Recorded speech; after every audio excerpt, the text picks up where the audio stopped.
The champ is here. The champ is here. The champ is here.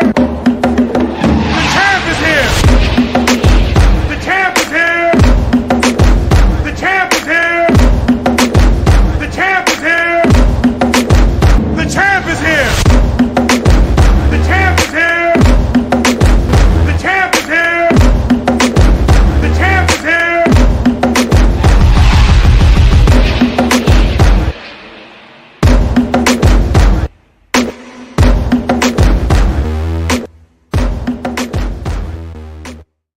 The State Champions Podcast, where it is always a celebration.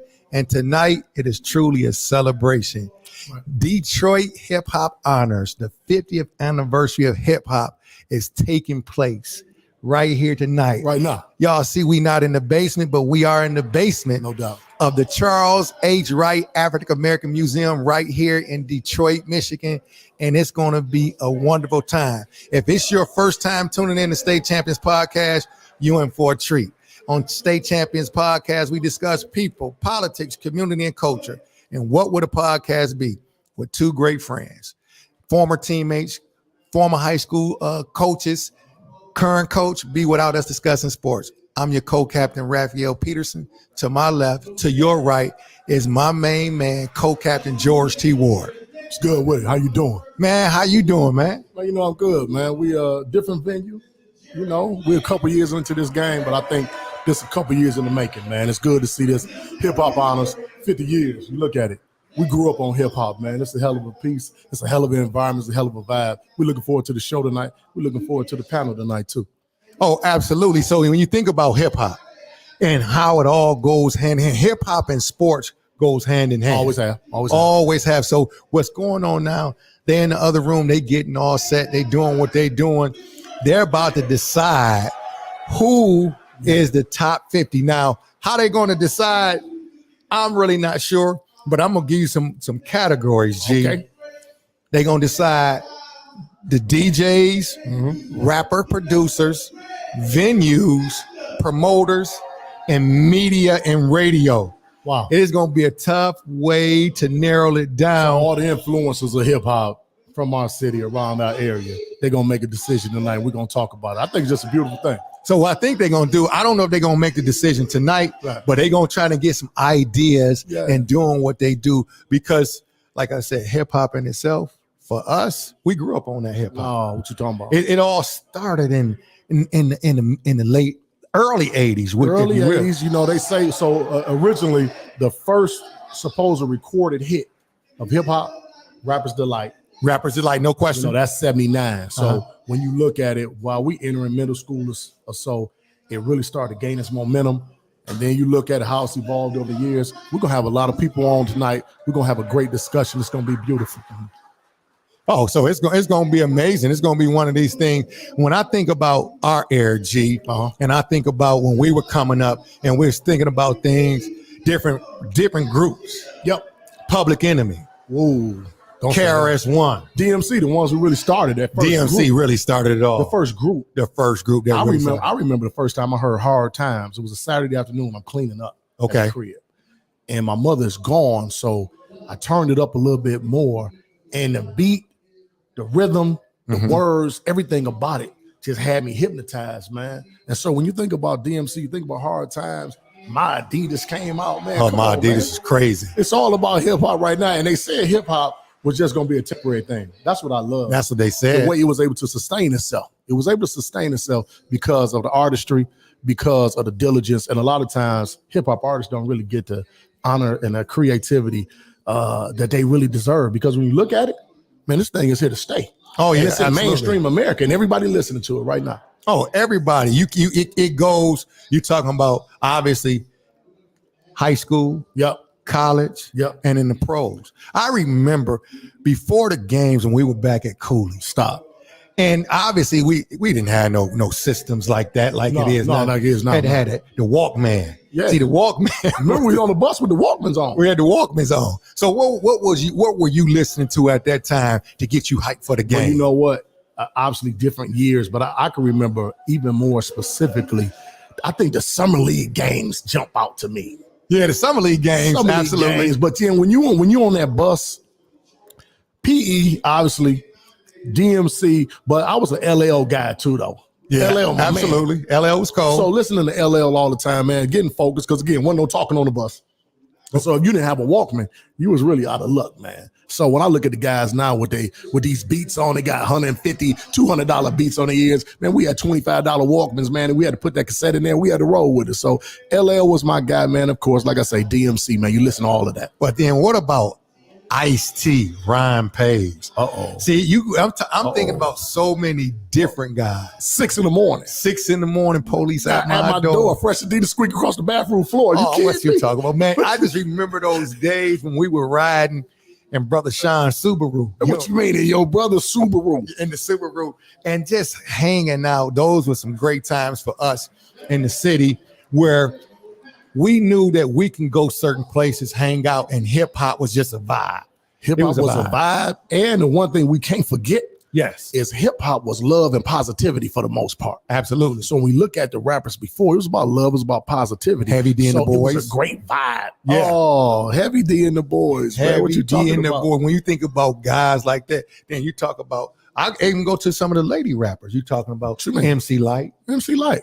We can't forget about the old Queen school. Latifah, Lady Ray. I mean, you know, all those. But what about the old, the 3, not the 357? I know what you was thinking. Not 357, but Salt and Pepper. Salt and Pepper, baby. Salt and Pepper. Salt and Pepper. They were the ones that really made it sexy for our girls. They were creative, they were talented. Yes. But at the same time, they really worked their way. Because in an industry that obviously, especially with hip hop initially, it was male dominated. We understand that.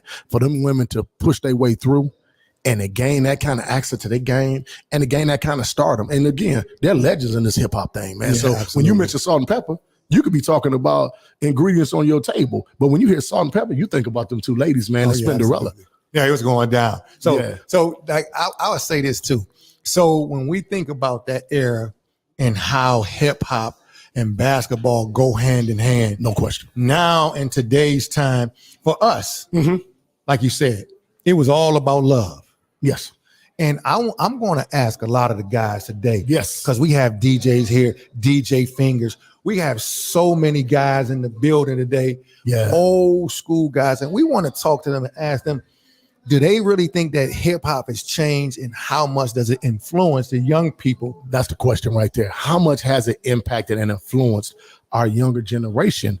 And has this thing really been kind of orchestrated a little bit? I want to know their thoughts on it, and we want to hear what everybody has to say, because when we look at it, I remember listening to the first time I listened to the X-Clan, and I see our guy Fotu in the building, D-Light in the building. I remember listening to the X-Clan. Yeah. And I'm thinking to myself, oh my goodness. Yeah. If you put on the X-Clan right now, I want some of our viewers, some of our listeners to come on the X-Clan tonight and really listen to these brothers, listen to the powerful message that they sent. Today, it's almost like there's no way, shape, or form a group like that or Public Enemy would even be listened to a lot in our community. And so we want to know, why is that? You know, because they preached a hell of a message, man. Oh, absolutely. And they were ahead of their time too, man. Of course, they was ahead of their time, just like with Public Enemy. Same concept, fight the power. Take a nation of millions to hold us back. It took them to start to make that conscious rap. And a lot of times they don't want to hear that today, but I think it's really needed. I think we got to move back to that because it's just one of those great times and those great things that we had and we experienced. Raph, I want you to think about this, man. It's crazy. I'm sitting there thinking about it. When I came home from college my freshman year, Alabama State University, I had the continent. When I got off the plane, I had the continent of the motherland on my neck. Yes. You had the herringbone with the continent on your neck. Absolutely. You gotta have a herringbone. See, so you look at it, man, when PE got going, man, it really influenced us and the power in their message and how it related to everything that was going on at that time. It was so relative, it was so powerful. And to hear these black men speak at that time in mainstream media and tell the power, we fighting you, it was a wonderful thing, man. It was a wonderful time. So I wonder, is it going to ever get back to that? I'm not sure, G. I'm not sure it's going to get back to that. So you suggesting to me that right now is that hip hop kind of mirrors the community. Is that what you're saying? Absolutely. So again, if you saying that we can't get hip hop back the way it originated, you're almost saying that we can't get the community back to where it originated. So again, we're gonna have some people on today. Y'all gonna really love the show. I'm gonna be a great thing. I'm excited. A lot of panelists are here. You Yes. got guys like K Stone. A lot of Detroit people remember K Stone. Yeah. And then Jake the Flake. You got those people. You got a guy from Con Davison. Con Davison, hip hop historian. Yes. He knows it all. And of course, it's hosted by Billy T and Sam Donald. I mean, it's gonna go down. So I think what we're gonna do, we're gonna send it inside so they can see what's going on the inside. Yeah, and we listen definitely to the gonna come panelists. back. And then we're gonna do a couple interviews and talk to a few people Yes. and get their thoughts on what hip hop really means to them. And the most important, how we gonna get down to this 50? Yeah, how we gonna get down to the 50? I don't know how we You gonna gotta get down to narrow the it 50. down, man. I don't know how they gonna do You it, gotta narrow but it they down. got a little time. They got about a month to do it before the 50th anniversary and the actual Yeah, the show comes up at the concert. The concert will be what, July 17th? Was it No, July 15th. July July 15th. 15th. Down at the Fox is going to be a wonderful thing. But I tell everybody, get your shell toes, get your top tens, get your fisherman hats on, get your jerseys on. Let's celebrate hip hop tonight. It's going to be a beautiful thing. We're gonna take it inside. Peace. We'll be back in a minute. Peace. We see you. Okay. Movie back in the 90s that never got released, and I'm not going to say the name because I like to live. Thank you, brother. We appreciate you. Thank you. Silky Sam, show him some love. Who you got? Say it louder. Oh, DJ Invisible, DJ Carl. DJ Carl from back in the day. That's my boy. He probably overseas right now somewhere. Hey, I got one. How about DJ Marvelous? I go by Chauncey the Thriller. Chauncey the Marvelous Thriller. Star. Okay. Hold on, But my pick was DJ Invisible. Thank you very much. And my reason is Exhibit. There you go. Thank you. My reason is that he's incredible. We had another hand. That part.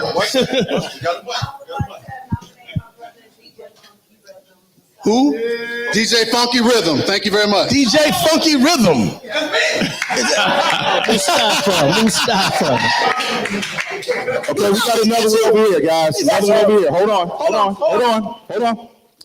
But we have, It's getting intense. It's getting intense. DJ Butters. Oh, legend. Oh, Kevin Bailey. I'm Kevin Bailey.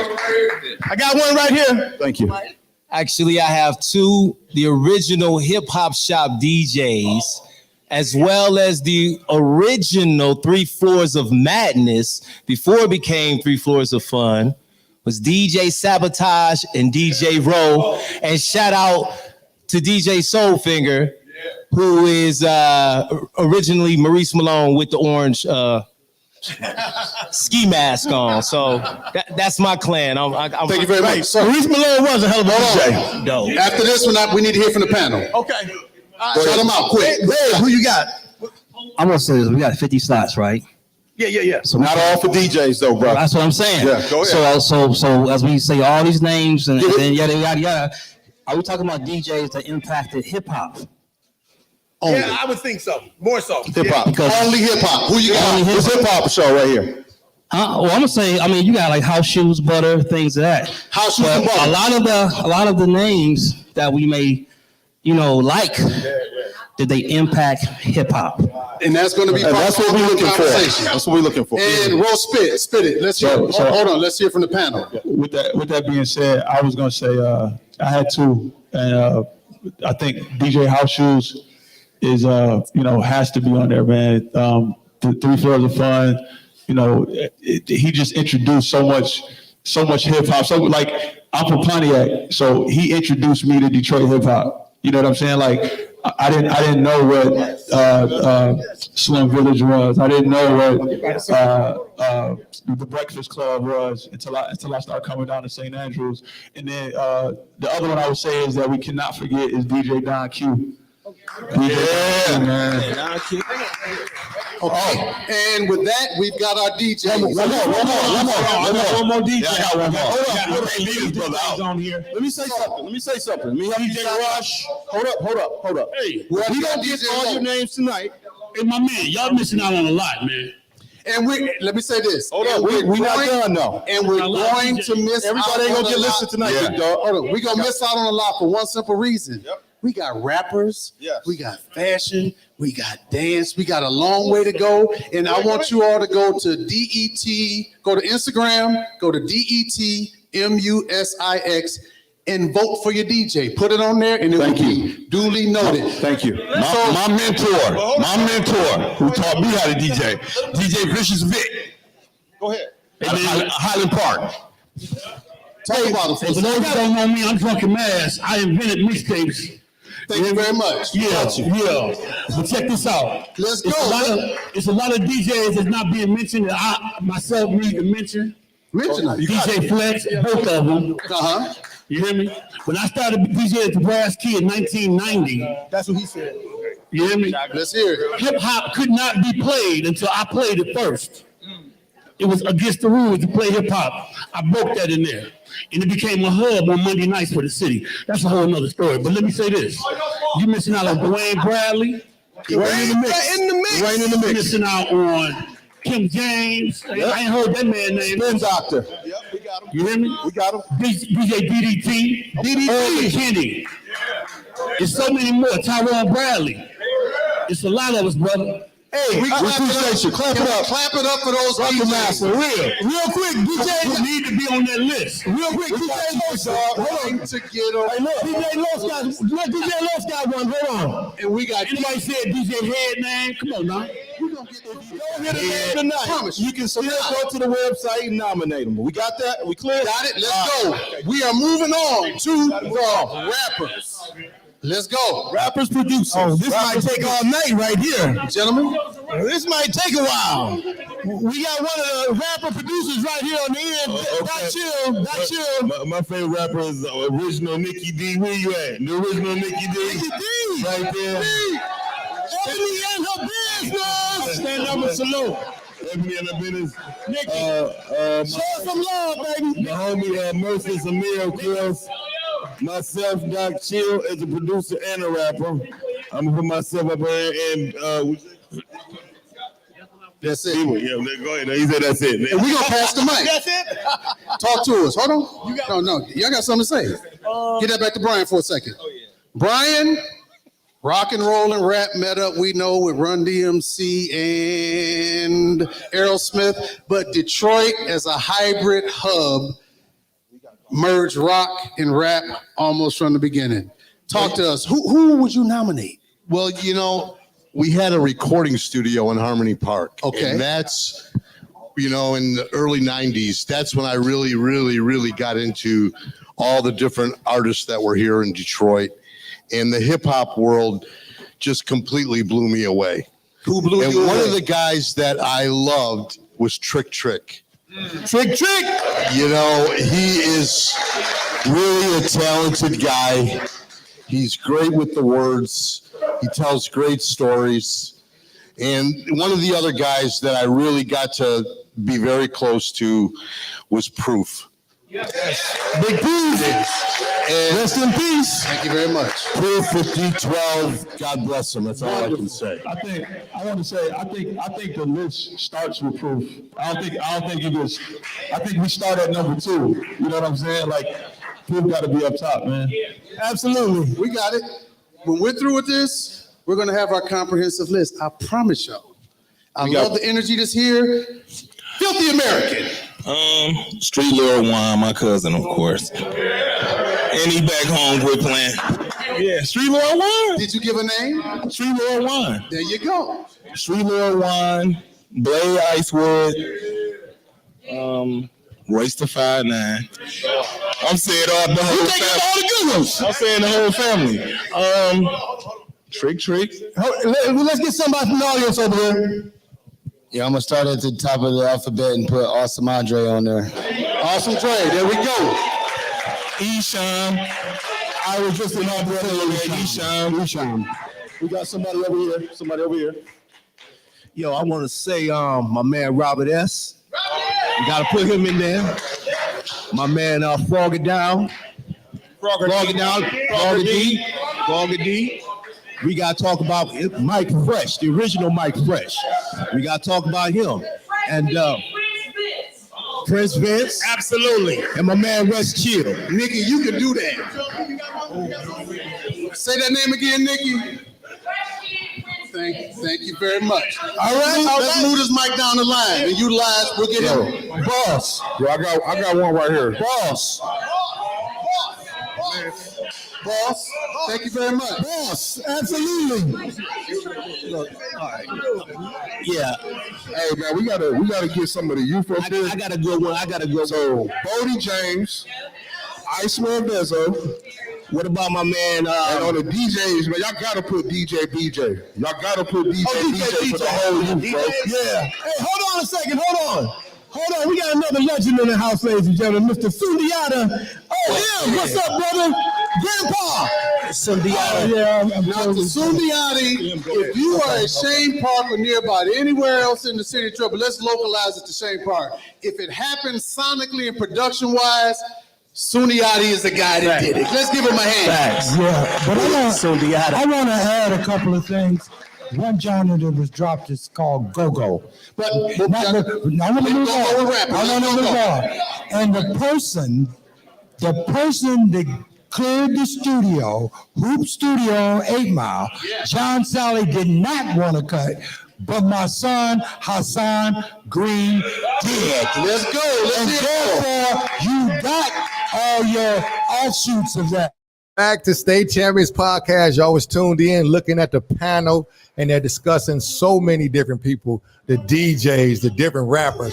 I heard them mention Royce the 5'9". I think that's one of Cooley's own. We always got to give out a shout out to our Cooley people. And then you had them talking about the guy when he was the DJ that was the DJ over at the Brass Key.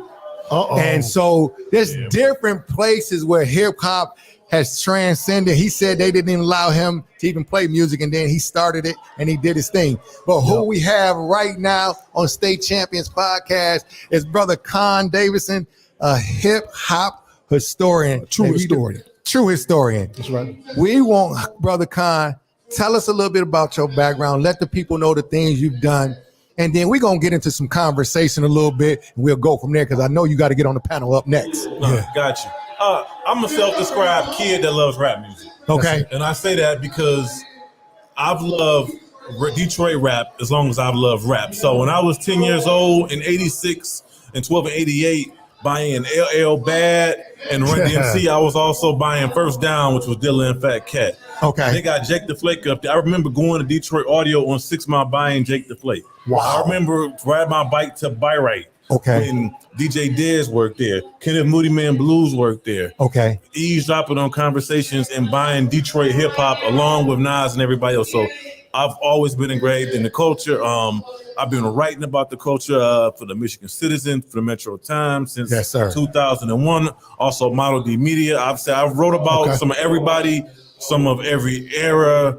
From this era, going back to 5 Ella, my man Mud is in there. By 10 from Slum, it just Slum from different points in their careers. Just some everybody has been blessed to be able to document the culture.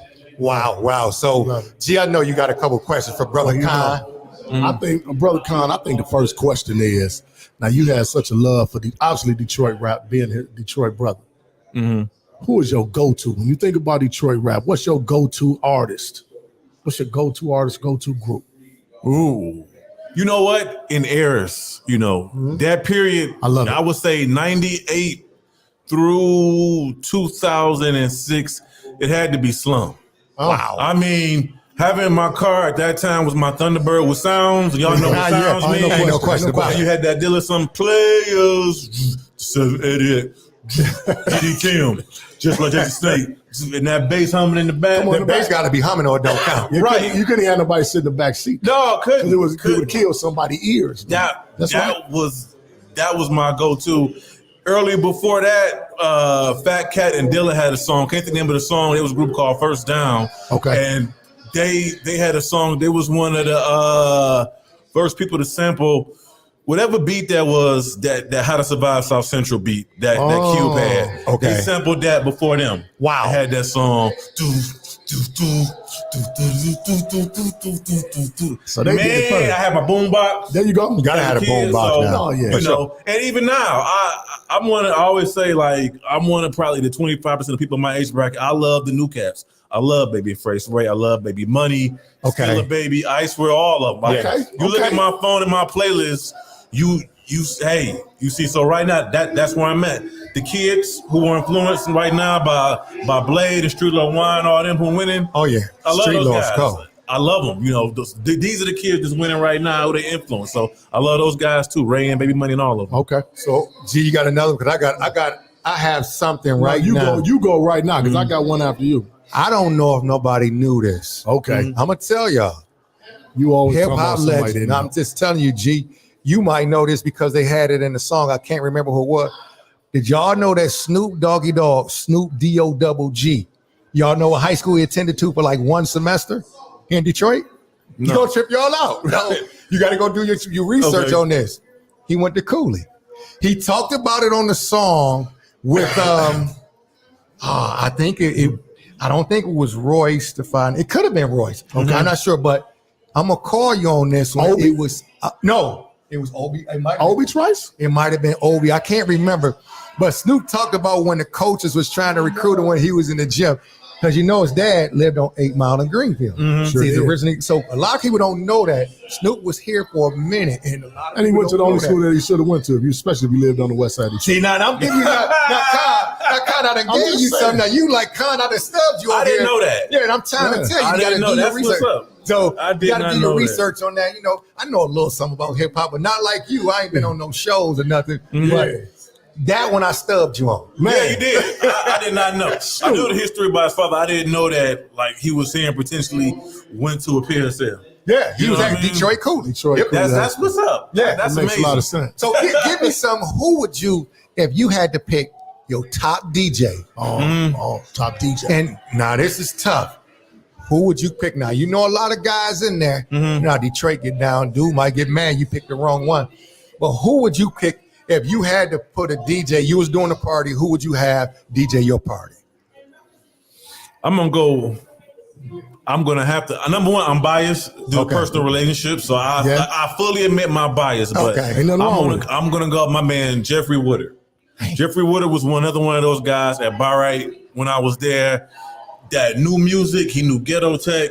He knew house. He knew tech. He knew hip hop. School me. Just listen to that man conversations about other people. Is how I learned music. You know, back when you didn't have who sample who on the internet. Yes, sir. So Yes. how I learned music and how I learned how certain songs relate and blend and mix and where other songs really came from and how to make those songs to rock a party in the venue. My man Jeff Woodard, man, he don't get the credit he deserves. That's my guy. That's who I roll with. Okay, G, what you have? I know you have something, Paul. We got to know. Oh, that's super sweet. When we look at it, Detroit rappers nationally haven't really gotten the credit they deserve overall. Why do you think some of them didn't get those big contracts, those big deals? You know, obviously Awesome Dre, you know, you're looking at Big Sean and M, obviously. But a lot of them didn't get those big contracts, those big deals. Why do you think that is, okay? I think the answer is what everybody's afraid to say is that there's a generation of rap that our sound just did not hit across the country. Wow. When we go back to the late 80s, when you get into like Dice, you get into Eshawn, even Mercedes Lemire. In a lot of ways, though, we loved them here. To a certain degree, that sound didn't spread. You know, New York, Cali, Atlanta, a lot of the areas didn't quite take to it to make it go what would be like whatever viral was for 89 and 90. Okay. You know, it wasn't until and let's be honest, like it much as him and much as his name, he made it for himself, but he made it outside the D before he came here. Oh, yes, he had Slum to. Village, you know, it took Q-Tip and New York seemed like dope. These guys are dope. Nobody didn't hear Slum Village on the radio. Yeah, absolutely. You know what I mean? Yeah. You heard him at Cafe Mahogany. Yeah. You heard him at the Majestic. You heard him at the Hip Hop Shop, but you didn't hear him on the radio. So it's kind of people. Listen, Detroit. We kind of had a bipolar relationship with our own artists. Yeah, that's Wow. true. You know what I mean? I'm not afraid to say it. In fact, I go on record and say that to me, as writing, Doughboy Cash Out was the first group I saw Detroiters embrace. You know, they're doing 1 million views on World Star back when 1 million views was a big deal. Yeah, and when it was a big all deal. Detroit views. Yes. Like the streets. Yeah. Loved them. You know what I mean? And we had never seen that kind of embrace to that level before then. Okay. So that's where I stand. You know, I say people don't quite critique it in that way. They talk around it, but the sound didn't take. A lot of it didn't take to everywhere. It didn't take in some parts of Detroit. Absolutely. It happens. Absolutely. I love it. So, what about the ladies? Because we had, from our era, we had Smiley. Then now you have Cash Doll. So you had a few other in between. But who out of the ladies, who did you like the best, if you will? Who did you like the best? Ooh, that's a tough one. Because I still got Smiley's cassette, Smiley Ain't Friendly. Yeah, Smiley I ain't still friendly. have You know what she went to school too. You know what she went to school at Where too? she go to school at? COOLEY, the great. And it wasn't but one semester. It wasn't Now but y'all don't one realize we had some calls coming out of Cooley. I'm just telling you, Cooley. You didn't know the con. You didn't know that? Nah, I didn't know that. I went to St. Martin de Porres. Yeah, well, yeah. I was there with DJ Lynn Swan. There you go. He went to my school. Smiley, man. Smiley, as a matter of fact, Smiley graduated with us. Absolutely. So that's our girl. And my neighborhood school was Mumford. Your neighborhood school was Mumford. So all right. that was my little bubble. I was a 6 Mile kid. There you go. Yeah. So people outside of that, you know how that is. Like I tell people about Detroit. Puritan was a half mile away. There you go. But Puritan might as well have been 1,000 miles away. Because you didn't go that way. We Puritan I'm 6 miles. We Puritan. Where we going? We going to SOS on Puritan. I'm not going to Puritan. No, I don't know nothing about Puritan. I don't go to no gas stations on Puritan, no liquor stores on Puritan. I'm 6 miles. Well, you could have called. You can call us now. You can call us now, and we'll get you a pass. Don't That's worry what's about up, it. man. I appreciate that. We get you a lifelong pass. I get that PA, man. Yeah, you get that PA. All right, brother. Listen, brother Kyle. Listen, man. I know because they about to go to the second session, and you got to go on the second session. So we got to wrap this up, and we're gonna bring some more guests. But we want to bring you back. And I want you to look up that fact about Snoop D-O-double G. I'm definitely gonna look it up. Yep, and I'm gonna find that song and I'm gonna send it to you. Hey man, we thank you for coming on the show. No, man, it's a blessing. Anybody that you want to have me on your platform and feel as though I have something to contribute to, I thank both of y'all. No, we appreciate it. Appreciate the love, man. All right, you can send it back inside. All right, thank you. Okay. Upstairs and still have our cipher. We got a cipher coming upstairs. Do the next team know who they are? Okay, we're going to ask if we can deliberate the stage, and then let's get the next 10 up. All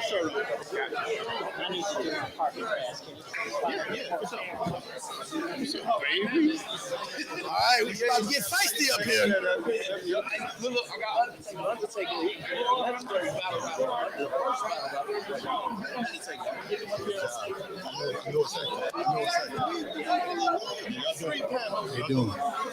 Okay, our first 10, for the sake of order, we got 2 more groups to go. So the first group, thank you very much. Second crew, come on up. Hey, if you're welcome to stay, or you can go upstairs, get refreshments. We want to get this. We want to get this panel in real quick. You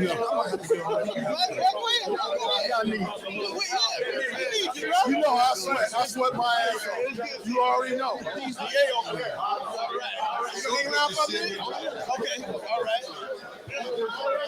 We got 120 seconds. Get on up. Okay.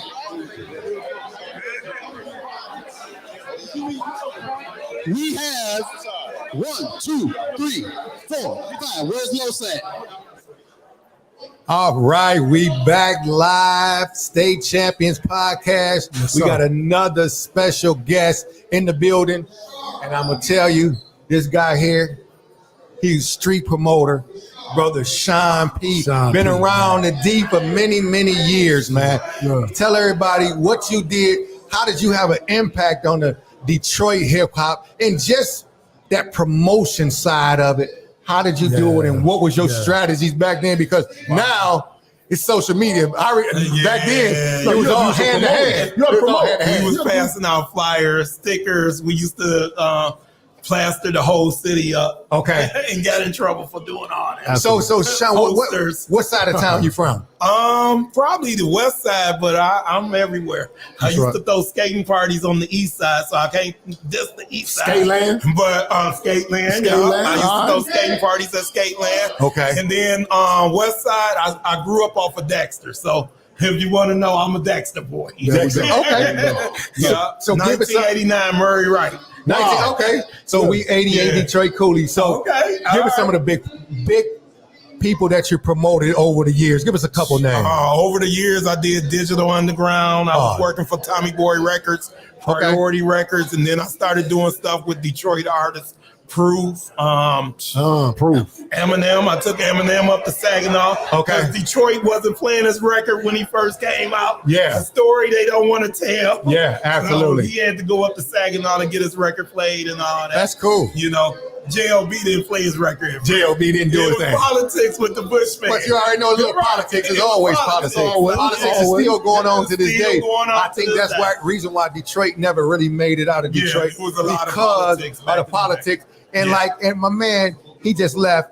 Khan, he said it best. He said a lot of people just didn't gravitate to our Detroit sound, which is unfortunate because we had some great artists. We have some great artists, and everybody always talking about, you know, the big ones now, but we forget about the little ones that came up through the time. And like I agree with the guy that they said in there. If you put out a product and you tried to get your record played or tried to get it in the club, you did something in hip hop. That's man. How I look at it. Bottom line, I like that. G, I know you got a question for Brother Sean P. because we got a lot of guests coming up. What are the artists you're looking at promoting right now, Sean? What are some of the things you're doing right now? Now I'm just passing out flyers. I do plays, pass out flyers for different events and all that. I don't even like hanging in the music business. My son wanted to come down here because he's into rap. So I told him I'd come down How old is your son? He's 12, so he's still learning about all the different artists and all that. So he gets the opportunity to break some bread, listen to some of the historians, man, and see what's going on and see if you really want to get involved in this. But I'm out of the music business. But I appreciate all the things y'all doing. Man. And I still love hip hop no matter what. Ain't no question about it. You got to think about it. 1989.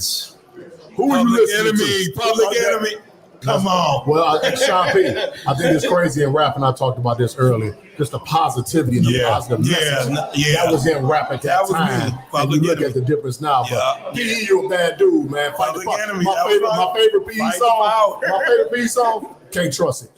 That's a good one too. Hey, Brother Sean, we got to go because we got a lot of people that we got to interview, but we appreciate you. Keep doing it. Appreciate y'all. Keep doing what you're doing. And pass that torch to your young son so he can get a real understanding of what hip hop is really about. But Detroit hip hop is most important. All right. Thank you, brother, man. All right, so keep it mad love, man. All right. The DJs, the rappers, and all that. And I just want to say about this panel discussion before we get into it, just before I pass it to the extraordinary, it's so many artists that came before all of us that should be in the top 50, period. Because without none of them, it wouldn't be none of us. So it's like we chasing our tail in this room with that shit.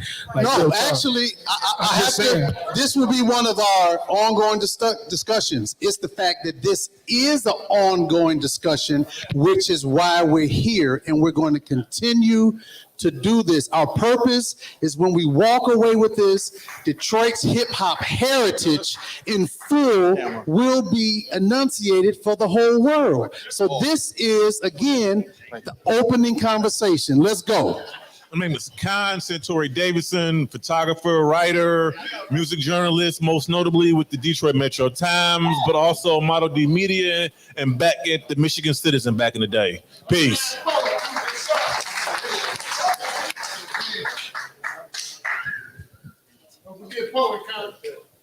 Appreciate you, Jerry. Yeah, Mike, that word. Peace and love, y'all. My name is Lo. I'm a New Tribe native. I'm an MC, an activist, an alchemist, and it's just a pleasure to be one of the leaders of the new school, to be on stage with Super MC, DJ Fingers, and just other notable people that have inspired me, you feel me? So I appreciate the opportunity. And real quick, can we get a moment of silence for the ancestors? Okay. He praying. Peace. Peace. Thank you. Thank you. I love it. What up, though? What up, though? My name is Rashad. I run an organization by the name of Class Act Detroit. We're reaching and teaching the babies in the city, man, with the elements.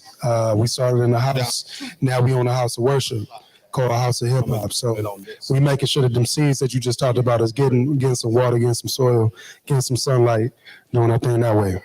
Class Act is really, Pat, you can clap for it. Class Act is really training what we said, developing and training artists of the future. They're doing that fully.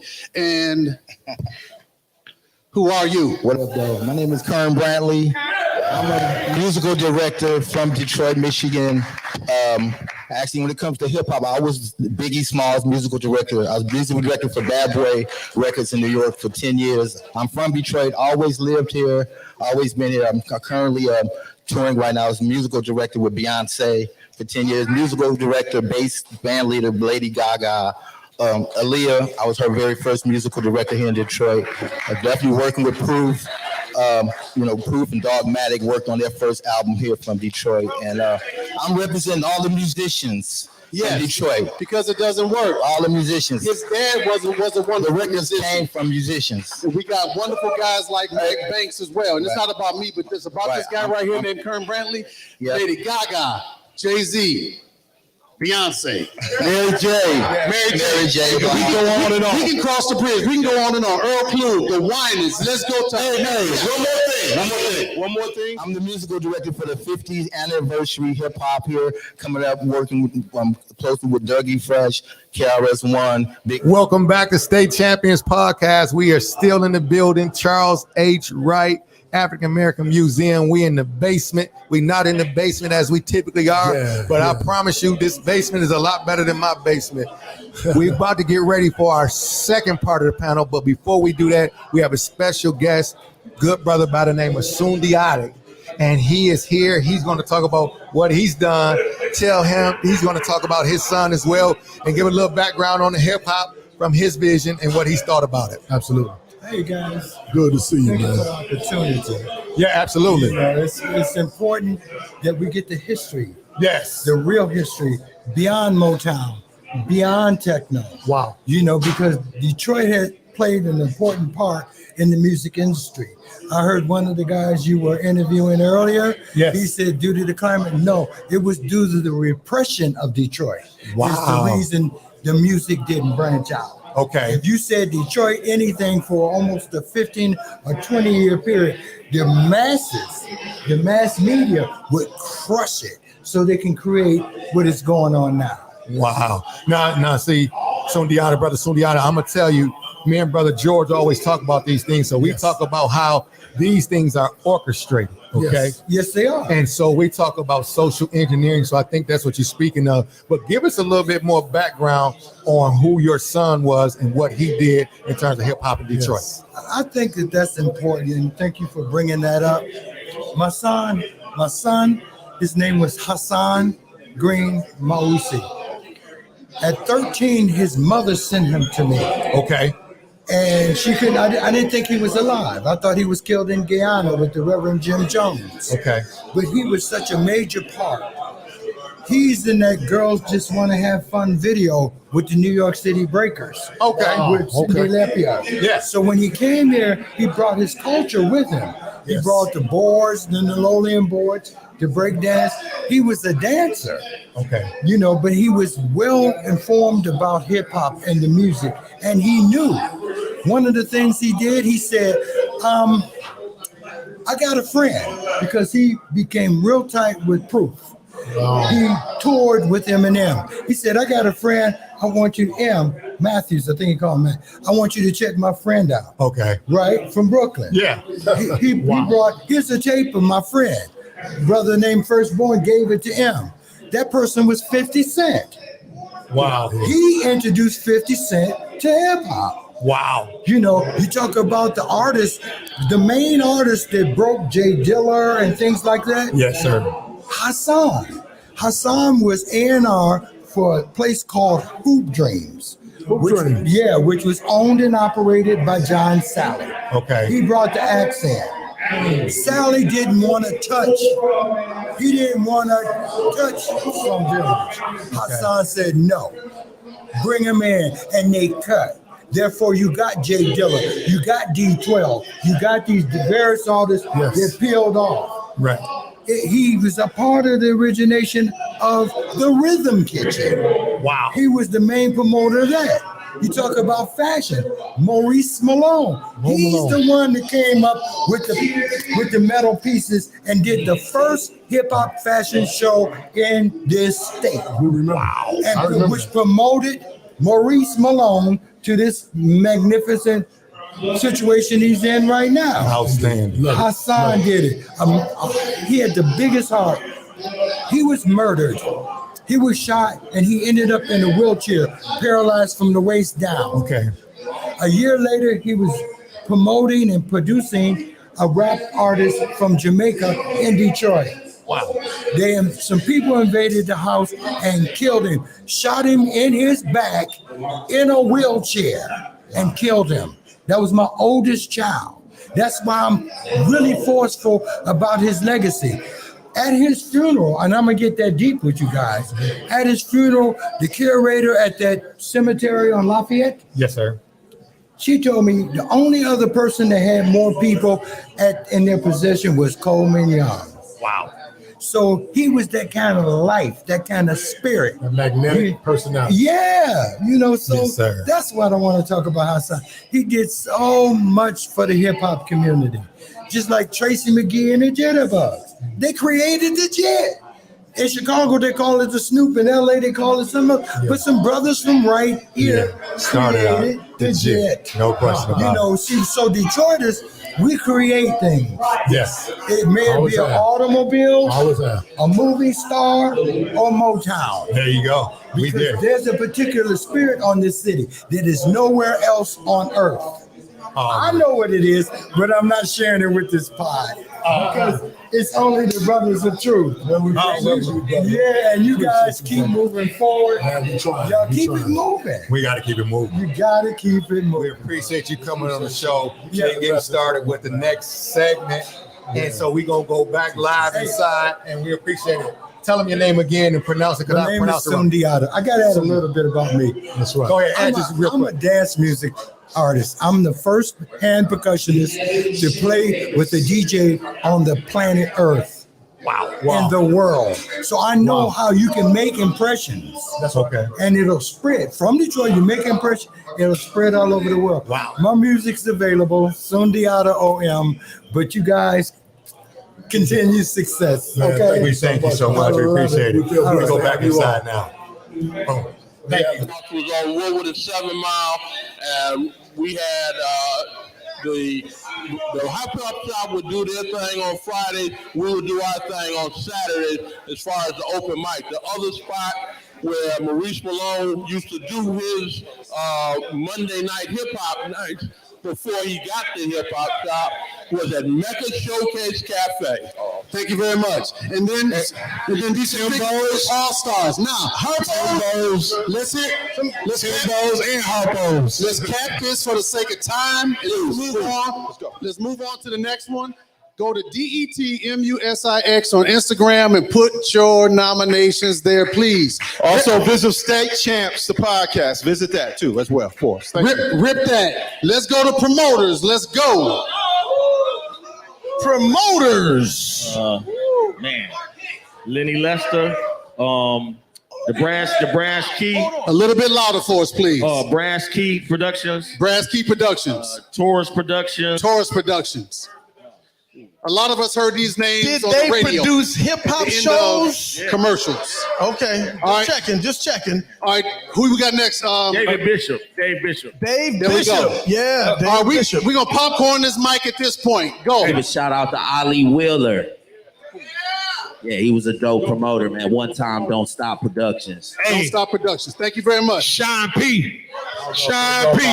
In the hood. Sean P.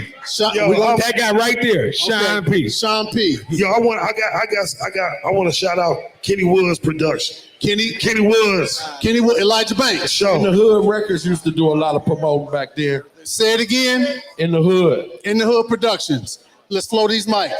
We got who you got? Drake Fife. Oh, Drake Fife. Yeah. Drake Pfeiffer. Let's roll the mic.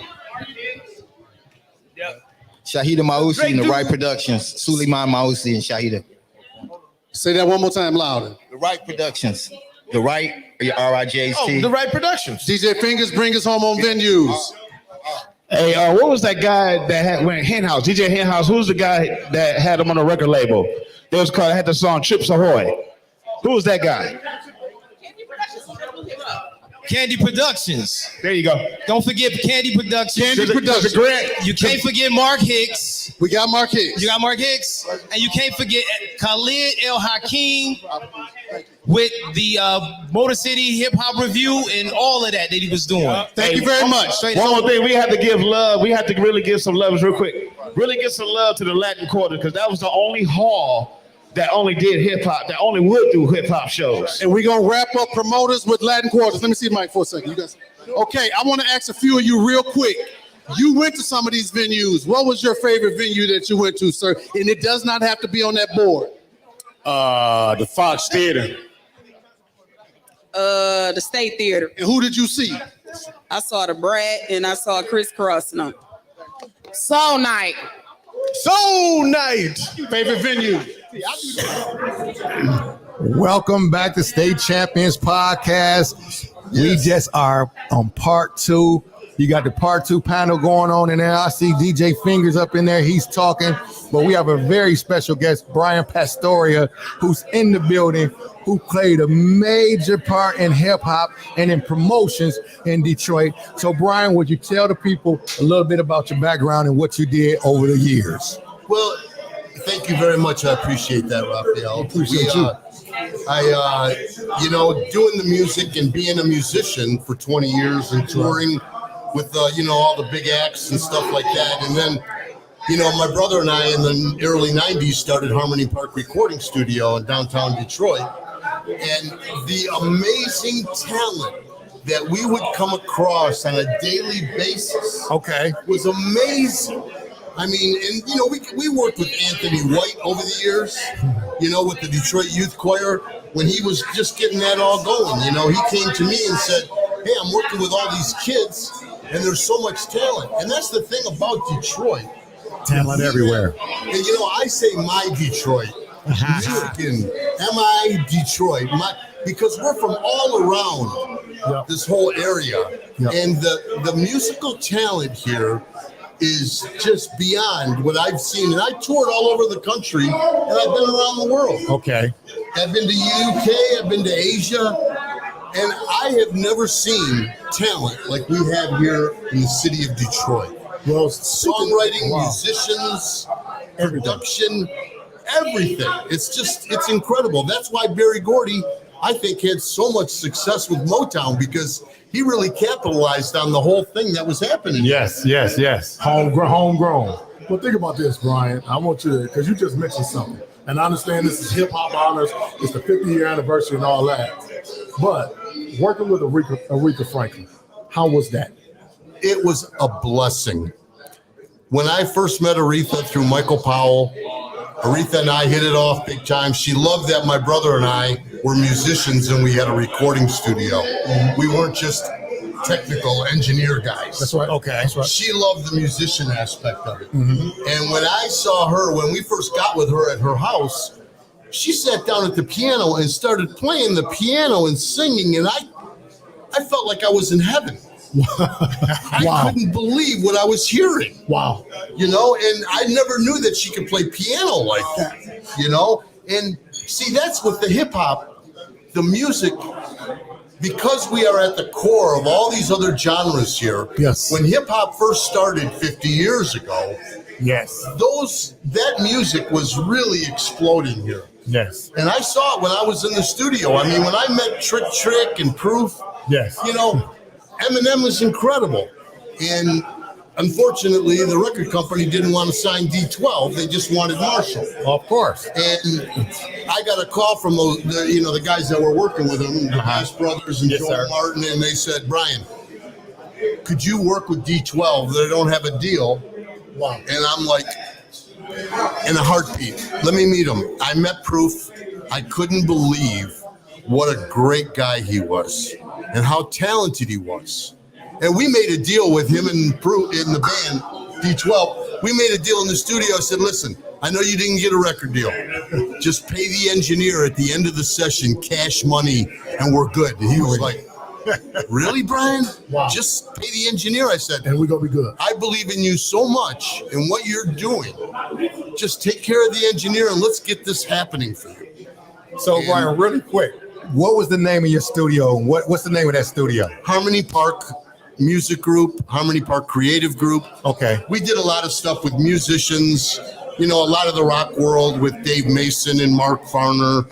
And, in the R&B and hip hop world, Wow. And working with, like I said, working with Aretha, man, she was such a blessing. I just saw Ralph Armstrong put out a book about working with her. And, she used to call me up and say, Brian, when we got the song, we did the Grammy song for her, House Is Not a Home, for the Luther Vandross tribute record. That's right. Absolutely. We won again. And when we did that, it was in January and it was snowing outside. And Aretha calls me up. She says, Brian, it's snowing outside. It's really cold. I don't want to leave my house.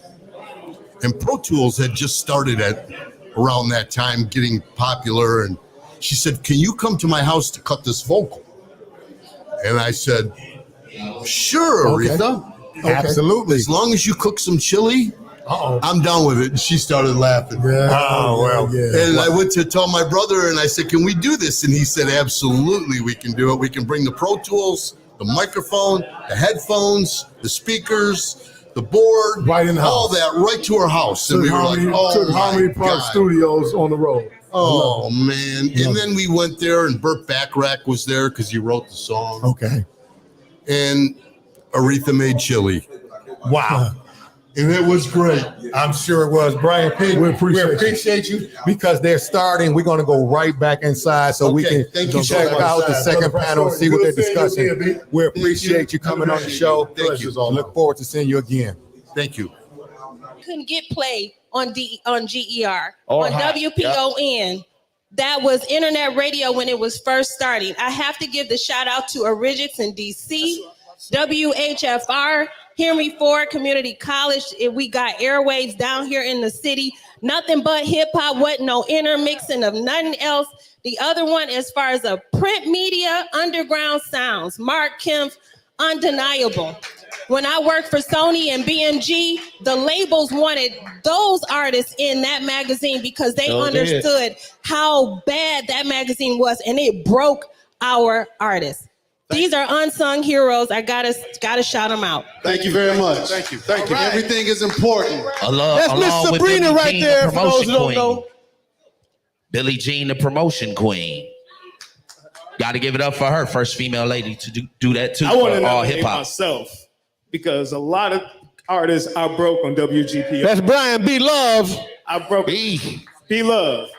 I broke a lot of artists. I actually made my own radio edits of a lot of songs. The Magic Dragon, a lot of stuff. Who did you break that you were most proud of? Uh-oh. Gotta say something. It was a group called Gang Move. Gang Move. All right, let's give it up for Gang Move. And let's give it up. Go. I'm gonna say because we got some powerful ladies in the room, and we ain't really lift them up. We got Piper Carter, we got Mama Shu, right? We got Jessica Care Moore. You know what I'm saying? So I'm gonna lift them up. You got those, Mark? And DJ Fingers. So let's say media personalities. We got them. Who you got? Oh, I got Drunken Mass as a media personality. My mixtape. Let me clarify. Let me clarify. My mixtapes broke everybody. My mixtapes was the only way you could get noticed in the world. Honestly, I invented this genre called mixtapes. The first one I ain't saying I ain't like Little Richard up here. Nah, I'm just telling you the truth. You know what I'm saying? So, as a media personality, yeah, I did that too. You hear me? We said at the beginning when these men and women came up, I said, you better nominate yourself. You got to believe in yourself. That's how we get it done here in Detroit. And now that we have... Welcome back to State Champions Podcast. We got another amazing guest that's in the building, in the basement. Charles H. Wright, African American Museum right here in Detroit, Michigan. We doing our thing. We having a great show. Hip Hop Honors for Detroit. Yes. It's the Hip Hop 50. We got a great guy on the show. brother Doc Chill, who's been around. He called self-proclaimed the oldest, youngest, old school guy in the building. Youngest old school guy. So, Doc Chill, tell us a little bit about your history, what you've done in the city of Detroit, all your accomplishments. Dope. So I'm gonna wrap it up. I'm making it quick because I know y'all got it. Y'all look at that long ass line. Yeah, there you go. Got the long line. Make it feel good. Yeah, so basically, I started my career in '88. In 1988, 1989, my first single, "The Pain Is on the Children," which Madonna actually picked me to open up for her at the Palace. Wow! But some hating person didn't let that happen. That's beside the point. I was one of the first rappers to have my own band. So before it was the Roots, it was Doc Chill and the Chill Express. Okay. From that point on, we started moving forward, and I got into doing music with R.J. Wright from R.J. Lives Right. Yes, sir. My producer Jewel, and my first rap partner was Boss. Okay. Boss was my first rap partner. So when it come down to it, we just had a plethora of talent under a crew we called The Posse, which I was the leader of a crew that had over 68 MCs in it. Wow. So love it. Love it. So and then in 1991/2, I came out with a group called Exchange, where we had a hit records called "Yeah, I'm Freaky." Freaky. You couldn't go nowhere without hearing that. You couldn't go nowhere. So what are some of the things you're doing now? Because you've been in this game a long time. Yes, you're still Lord. a young fella. Yes, I'm Still a young only fella. 51. I'm only 51. You're only 51. Yes. So what are some of the things you're doing now? You're doing a lot of things with movies. You got a podcast going. You're really on your own network. Yes. What are some of the things you're doing right now to contribute to hip hop, and how you think it's changed a little bit? We're trying to develop the change in hip hop when it comes down to podcasting. Podcasting is my network. Okay. With our network, we have over 85 different shows, and I'm the host of a show called The Rise and Grind Morning Show, Monday through Friday, 9 a.m. to 11 a.m. We welcome all artists. Okay. If you from Detroit or surrounding, if you from here, we got love for you. We gonna put you on, play your music videos, interview Actors, actresses, Yeah. you've done it all. Yeah, and definitely in my movie just dropped too. Daddy, I Love Him just dropped, and it's on Amazon tomorrow. Wow. So yeah. So really quick, because I may want to get into rap. You think you can help me out with all the stuff that you've done over the years? I definitely No, you can't. Doc Chill. When you say get into rap, what are you going to talk about? Well, I mean, I had a few raps like back in the day. But he don't use Beijing. His hair ain't running. He's doing good. He's doing good in his life. So, in my words of Bernie Mac, if you need some motherfucking help, I'm the one to do it for you. I can help you out. Right. My man, Doc Chill, we appreciate you coming on the show. appreciate y'all, Man, keep doing what you're doing, man. Hey, man, thank you, man. Appreciate you, man, for all you do, man. Thank you, brother. We're going to go back inside because they going crazy inside about going this. crazy? They going crazy. They trying to, I don't know how they going to get down to this 50. I don't know how they going to do Any it. nudity? No nudity. Oh, man. No nudity. Let's go. Ant Beats. I'm sorry. Wait a minute, hold on, one at a time. Hold on, we got somebody. Hold on, fingers, hold on. One at a time so we can hear. Ant Beats. Ant Beats. And what's yours right DJ? here? Hold on. I got. Oh, you ready? Yep. Big He. Gotta mention Big He. I got Skeeter, which is Mario Waters. Y'all got DJ Los on there? DJ Los? Yeah, Los. I got Mario Waters, Skeeter, because without Skeeter, it wouldn't be no Bad Boy. We can put Skeeter on there. He took 14 KT. Yeah. Skeeter. After they got rid of Skeeter. After Puff and the Untouchables broke up, after Puffy and the Untouchables broke up, Skeeter Mario Winans by himself single-handedly took on Bad Boy and put out that next wave of producers. Let's go. Next. We got one right here. Carl Bush Smalls. We got one in the back, and then I want you to say that again. Guys, hold on one second. Carl Bush Smalls, real quick. Bush Smalls. We're going to do it. Pete Groove. That was a good one. Pete Rue. And now, where's the mic? Give me a mic. Let me see one mic. Check. Let me get. And now I need all y'all to say that name at the same time. Well, Carl Butch. Can we hear it at the same time? Speak up for your. Let me get the Carl bad. Let me get the Bush bad Smalls. brothers. Thank you very much. We got Butch Small. We got Butch. Don't forget Maestro. Black Milk. Maestro Did we was get a Maestro strong before? We got Maestro already. I thought we got Maestro. Black Milk. So now let's do this. Let's hold all the mics. Sam, I got one more. Hold on. We're going to do this right here. We're going to get, Dr. Seuss. hey, in school, right. there's that kid who knows all the answers and gets an A on everything. Let's hear it from a man, because he know them all. Groove Let's hear Ministers.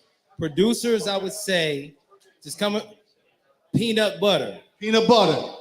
Can I have some peanut butter? Gans and FedEx. What time? Gans and FedEx Groove Minister. Sam, I got one right here. Modat, aka. Slow down. Okay, hold on. Maurice Devine. Can I get the Olympics though? You ready? We got one more. I got one below. Hey, One below. one I below. got one. One below. Hey, You got hold the on. consensus on that one. Hold on. Troy Davis, the Davis way, 01. We got rated M. I got one here. Give me one right here. One right here. Hold on. Where we at? Hold on. Pool Beats. Pool Beats. Make sure y'all put Pooh Beats. Say it louder. Pooh Beats. Pooh Super Beats. MC. Who produces your stuff? Yo, I said the Davis way. I said 01.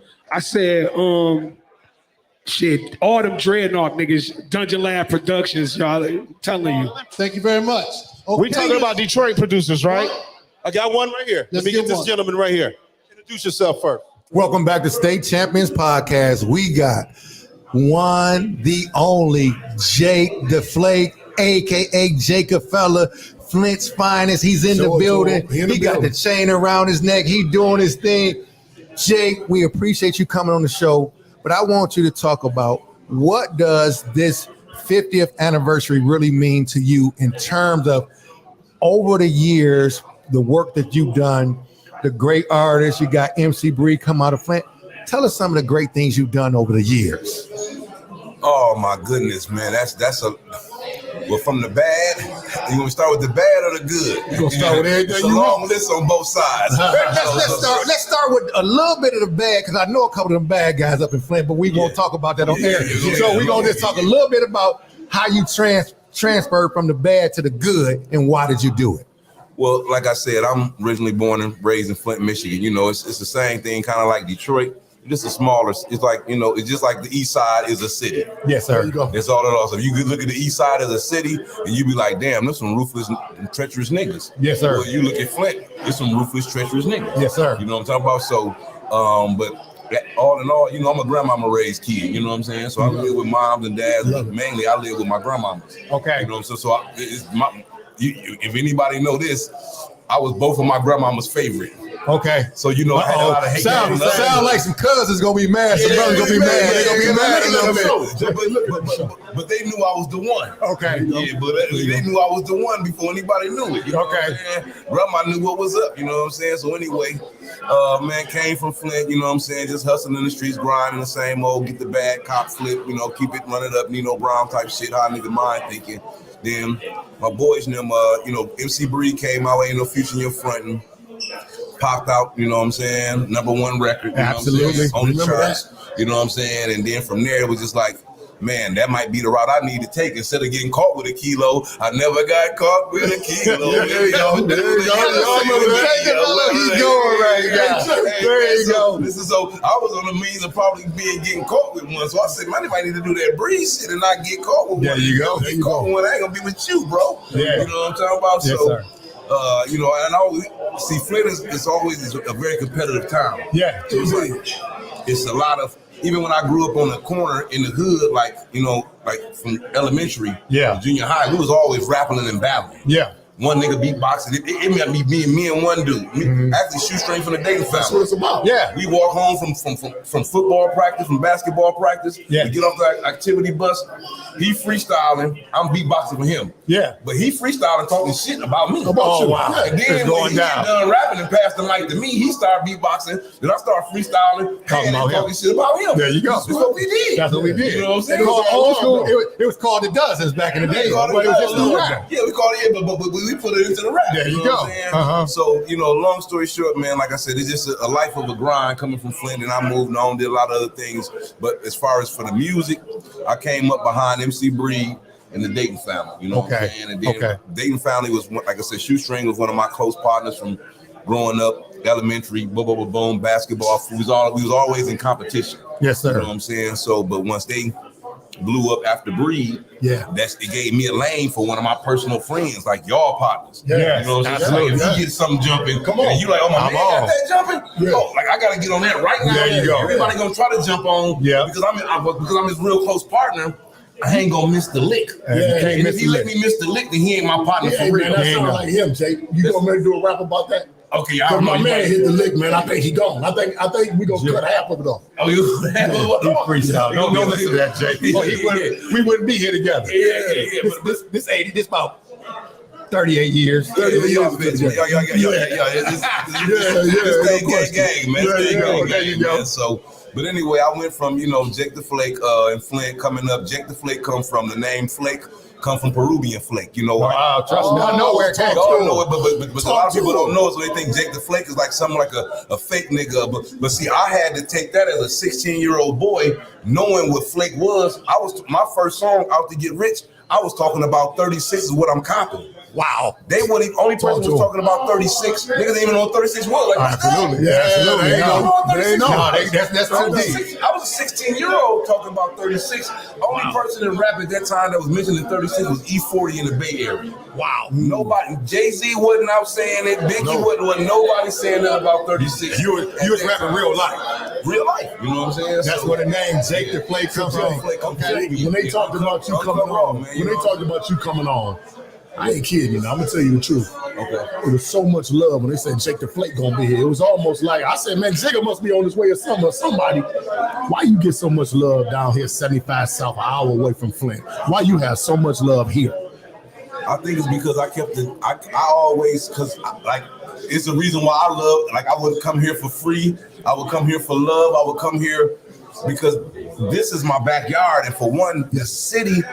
It's like I couldn't say Awesome Dre in there for my top pick, but my top pick would have been Awesome Dre. Okay. Esham. Okay. Then the female boss. But that was who I was. And listen, I bought Detroit Most Wanted album, every album they ever released. Wow. But I'm telling you, because I'm a nigga represent us. Yes. You know what I'm saying? See, Flint, we a gumbo. We take, if it's good, we gonna put everything in there. If it's good. If it ain't good, we gonna spit it on out. There you go. But we gonna still try it. So I bought every Detroit Most Wanted album except up to like maybe 5. The first 3, I got maybe 2 songs, a song or 2, but it was all good. I'm just supporting my people. But the last two out of make the 5, I didn't really get much. You know what I'm saying? Okay. But Detroit is the essence of what I call city.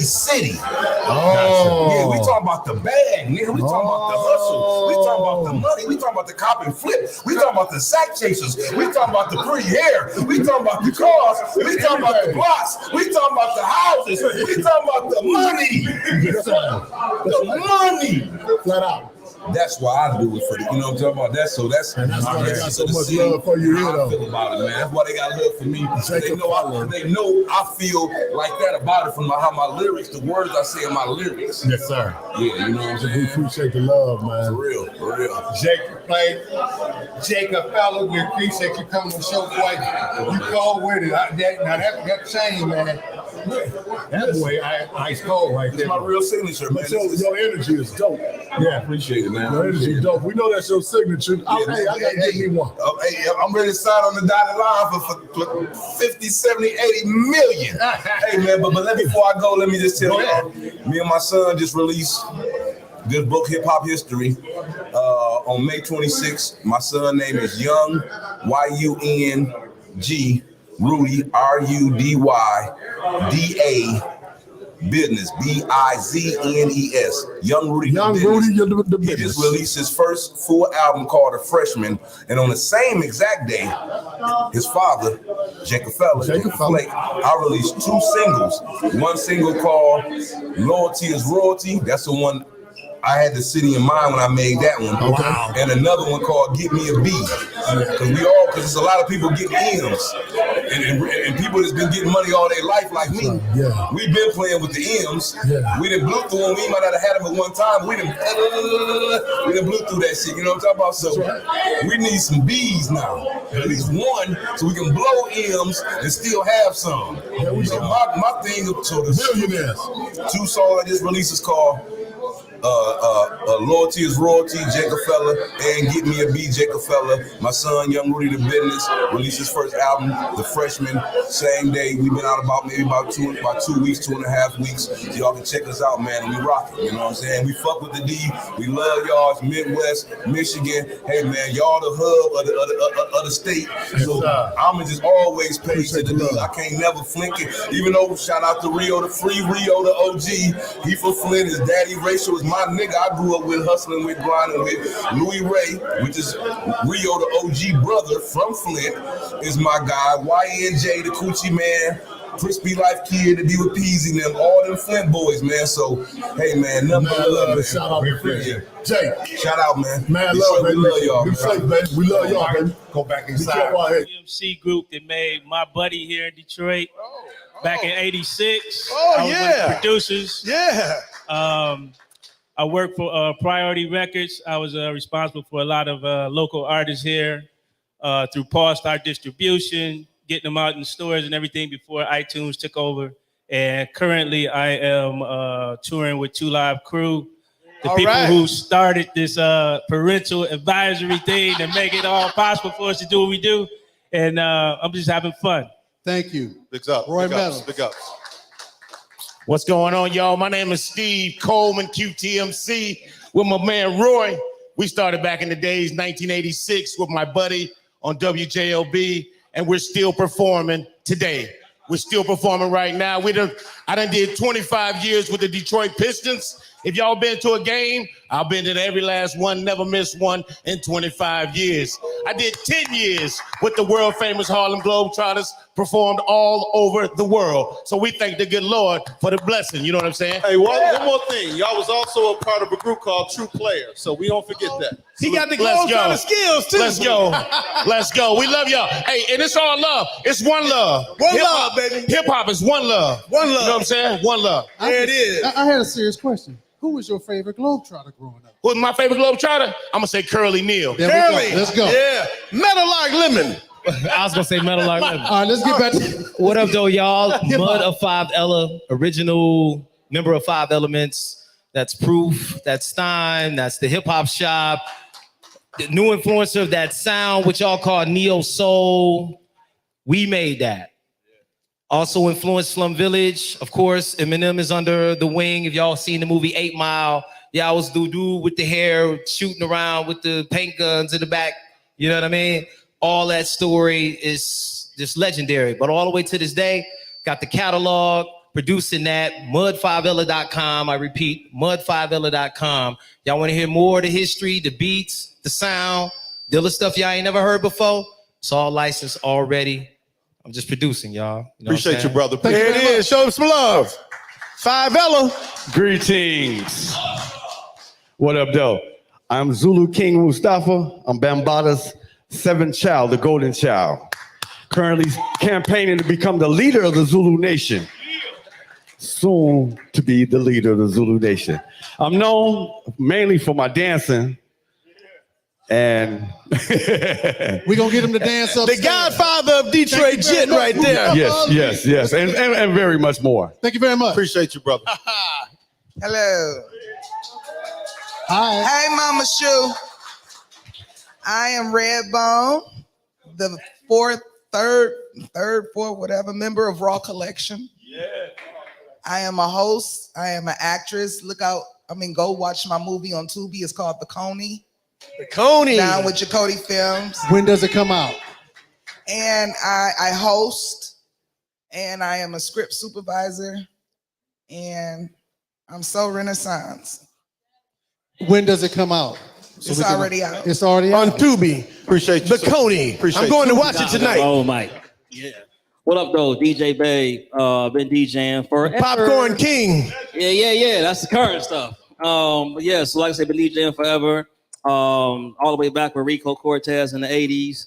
rolling with my man Big Cobb, Teamsters in the 90s, former JLB DJ, and a lot of hip hop guys was on my show on JLB. And then I actually took credit as the only DJ in Detroit to have my own show with Sirius and XM back when they was each split. And then I moved on, my man Obi Trice. And then I know my dude Drunken Master here, but dog, I used to kill them fucking mixtapes. So that's what I'm up to. That's what it is. Let's go. We mentioned, you're going to have to dance later. But what we're gonna do is We got a couple dancers on stage. So what we're gonna do is we're just gonna yell out what your favorite dance was. Just everybody, 1, 2, 3. All right. The Jit, man. So I think we talked about the elements of hip hop. One of them was breakdancing out of New York. Let's settle this real fast. Detroit's mainstay original art form. We love breakdance. We know we had breakdance, but let's hear it for jitting.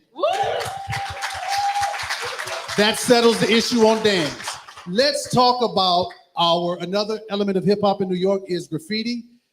Let's talk about the nomination of this guy that I'm walking up toward now. Get some graffiti artists in mind because I nominate Syntax. I want him to stand up for himself. Stand up. I nominate Syntax. I can wrap it up with that. Does anybody have anyone else that they would have as a graffiti artist?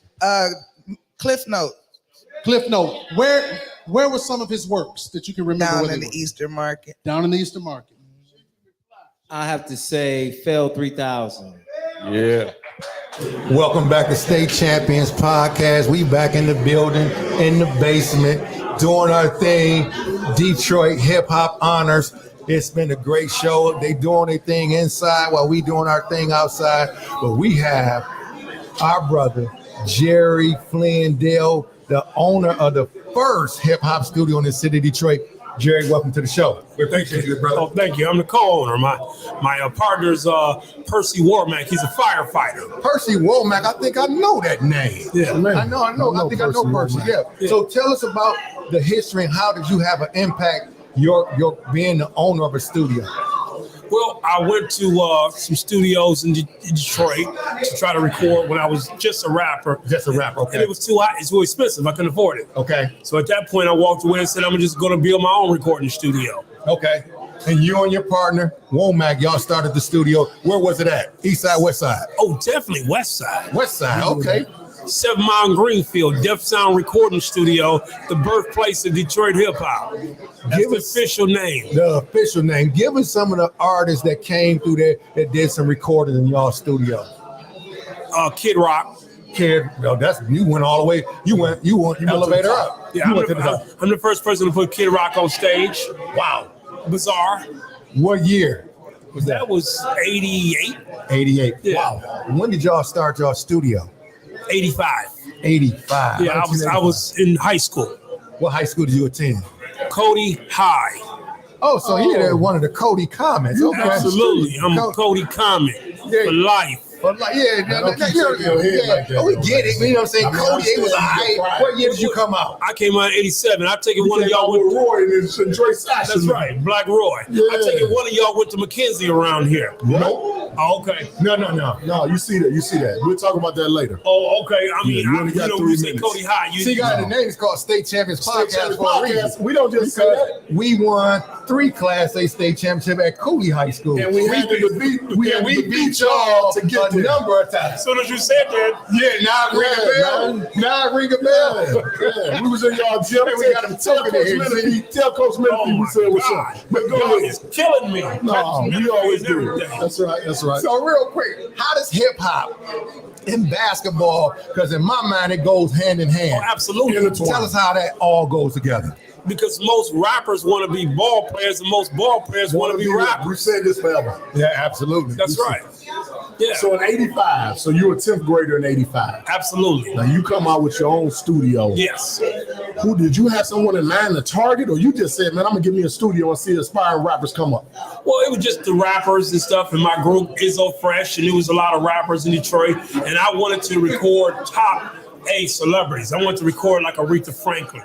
Okay. I used to be a gopher for Aretha Franklin and people of that nature when they used to come to Sound Suite Studio to record. Gotcha. But listen, I'm gonna tell you, it is a wonderful day here in Detroit just to be able to be here in the basement, Charles H. Wright Museum, African American history. It's really an honor for us to be here and to have a guy like you, the first person to have a hip hop studio in the city of Detroit. Yes, sir. It's outstanding, brother Jerry Flandale. We appreciate you. We appreciate you, man. Thank you. And we know you had to have it near 7 Mile and Greenfield because you couldn't have did the Herman Gardens, man. God bless you, man. God bless I ain't you. gonna hold against you that y'all business, and you do know Black Roy, so it's all good. It's all. Didn't we do rappers already? We did rappers. But we want to hear your thoughts as a No panel. more? Yep. Yeah, we Go didn't hear ahead. from y'all, and that's who we Is there somebody that we missed that you thought about that we didn't get on there? But Well, Undertaker. Before we start, I just got to say one thing. It's 10 elements of hip hop. Okay, break But it down. I yield. I yield. It's 10 elements of hip hop. The 10th one is health and wellness. So look it up, 10 elements of hip hop, not 5. I know I had the 5E gallery, but we in 2023, it's 10 elements of hip hop. Officially, give us the other 5, that have Piper. officially been inducted into the elements of hip hop. So just want to say that. Give us to him. Give them to us. No, I want everybody to look them up. I want everybody to look them up. We're not doing that much Too work. much time. And I on don't want that to take note- time. And We're on that not note- doing that much work. And on that note, I want to acknowledge that hip hop has 2 birthdays. Hip and hop has 2 birthdays. Can you give us those birthdays? August 11th, That's what. Yep. established by Cool Herc, and November the 12th, established by the Universal Zulu Nation. All right. And Okay. understand All that right. when we have these conversations, we still have to talk about what was the original first recorded hip hop track in Detroit's history. We got to have those discussions and we got to have those arguments, and we're going to have Right. them. And everything is not going to be so nice. There are going to be some names on this board when we have these other conversations. It's going to be some straight up and down. Oh no, he don't belong on this list. Oh, they do. One MC that y'all didn't name that Oh, we back in the building, State Champions Podcast, where it is absolutely always a celebration. We doing our thing. We have another special guest, a good brother here, Agent X, who is a part of Detroit's techno music movement. Agent X, can you give us a little bit of background on yourself and how it all started? Okay, thanks. First of all, I want to give, thanks to Juan Atkins, the brother who created techno. I'm actually filling in for him. He is the godfather, the creator of techno here from Detroit, made it happen. So I want to do a big shout out for him. Now to talk about the history, Juan Atkins, from my understanding, he made Cybertron, came out like 81, 82. 81, 82. So that was like the early parts. And that was, Mojo was a big supporter of that. And basically, when you look at the chronological order between like techno and house, because, Detroit, we do it, house, techno, funk, we do it all. The techno part of it was the beginning as him being a group and dance and all the above. So going into my little version, me and Juan been friends. I met him in high school. How long y'all been friends? Well, I'm 57, and we go back like 10th grade, 11th grade. Oh, yeah, it's a long time then. Yeah, I met him from Derek, man, all the guys. They were starting their group, which is called Deep Space. Meanwhile, I was up under this guy, Todd Johnson, who had his group Direct Drive. Yes. Now it's Charivari. And at the time, the whole DJing thing was new for us kids. So I was part of the techno Todd Johnson, Charivari Direct Drive group. Meanwhile, Juan Atkins, Derek, and Eddie, they had just started their group. And, just like as kids, everything's a challenge.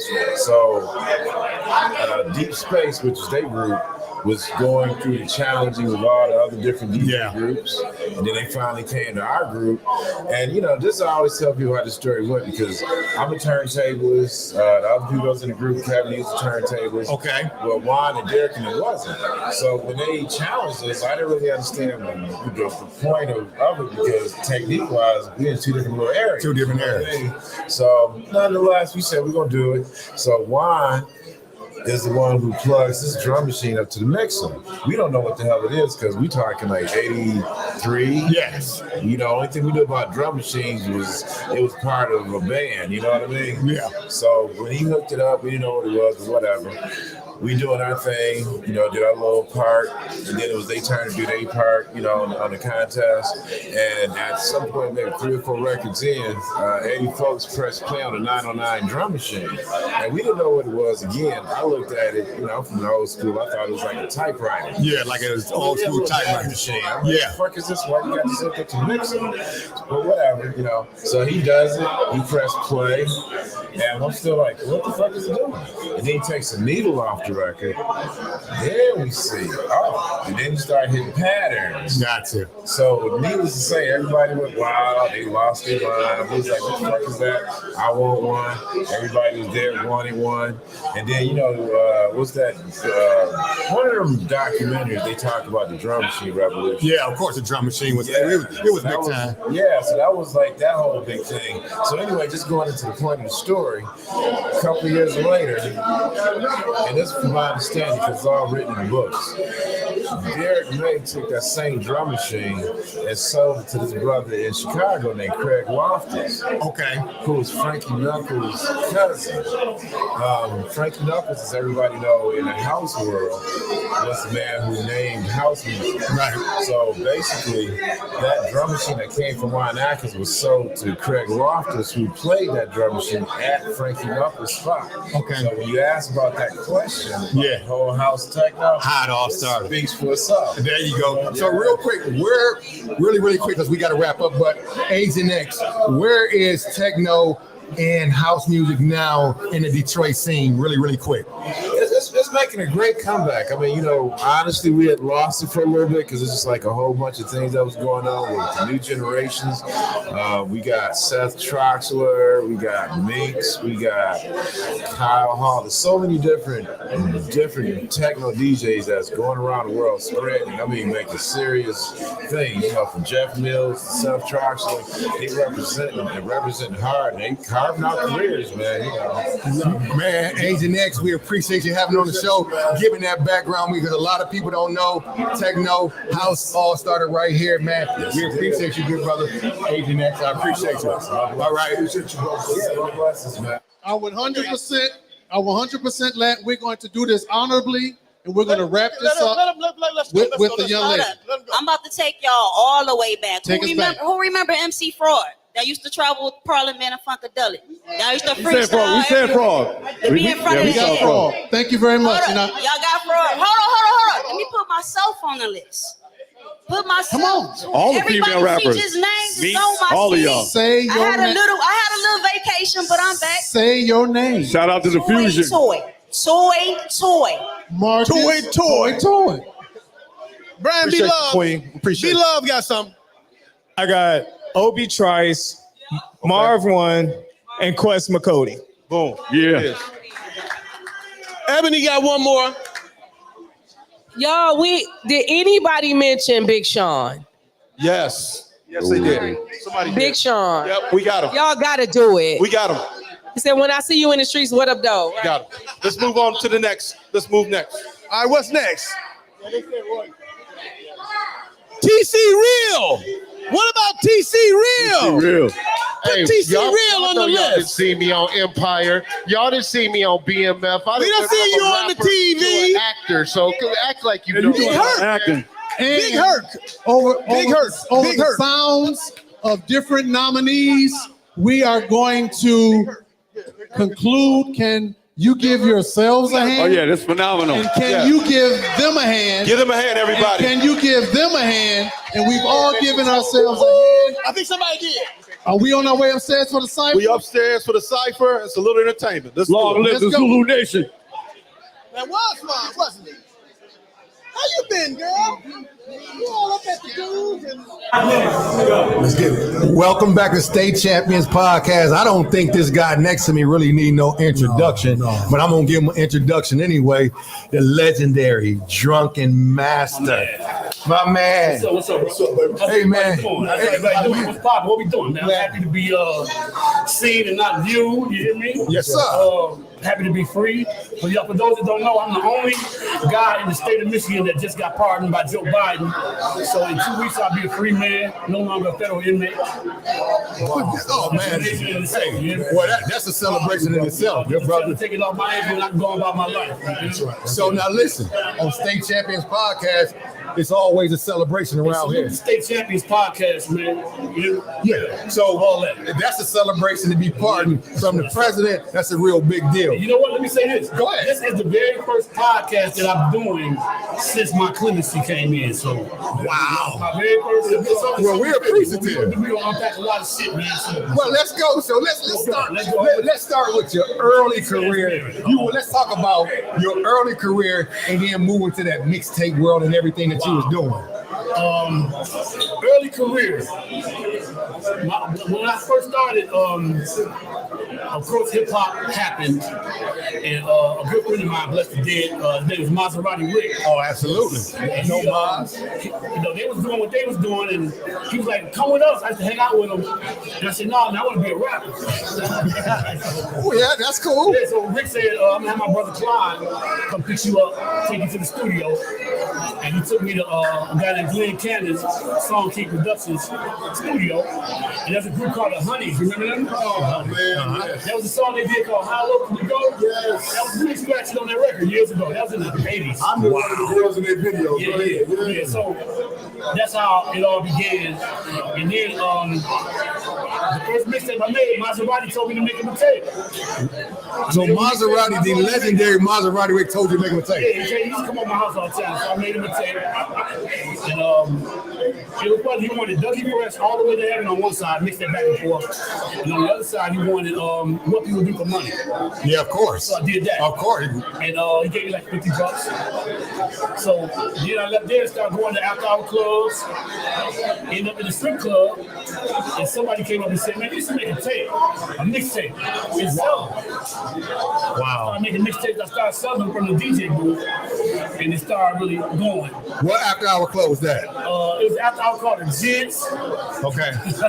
Okay. Yeah. So I did that, and then once the mixtape started bubbling, I went on a trip to New York to see how shit started going out. How everything was going.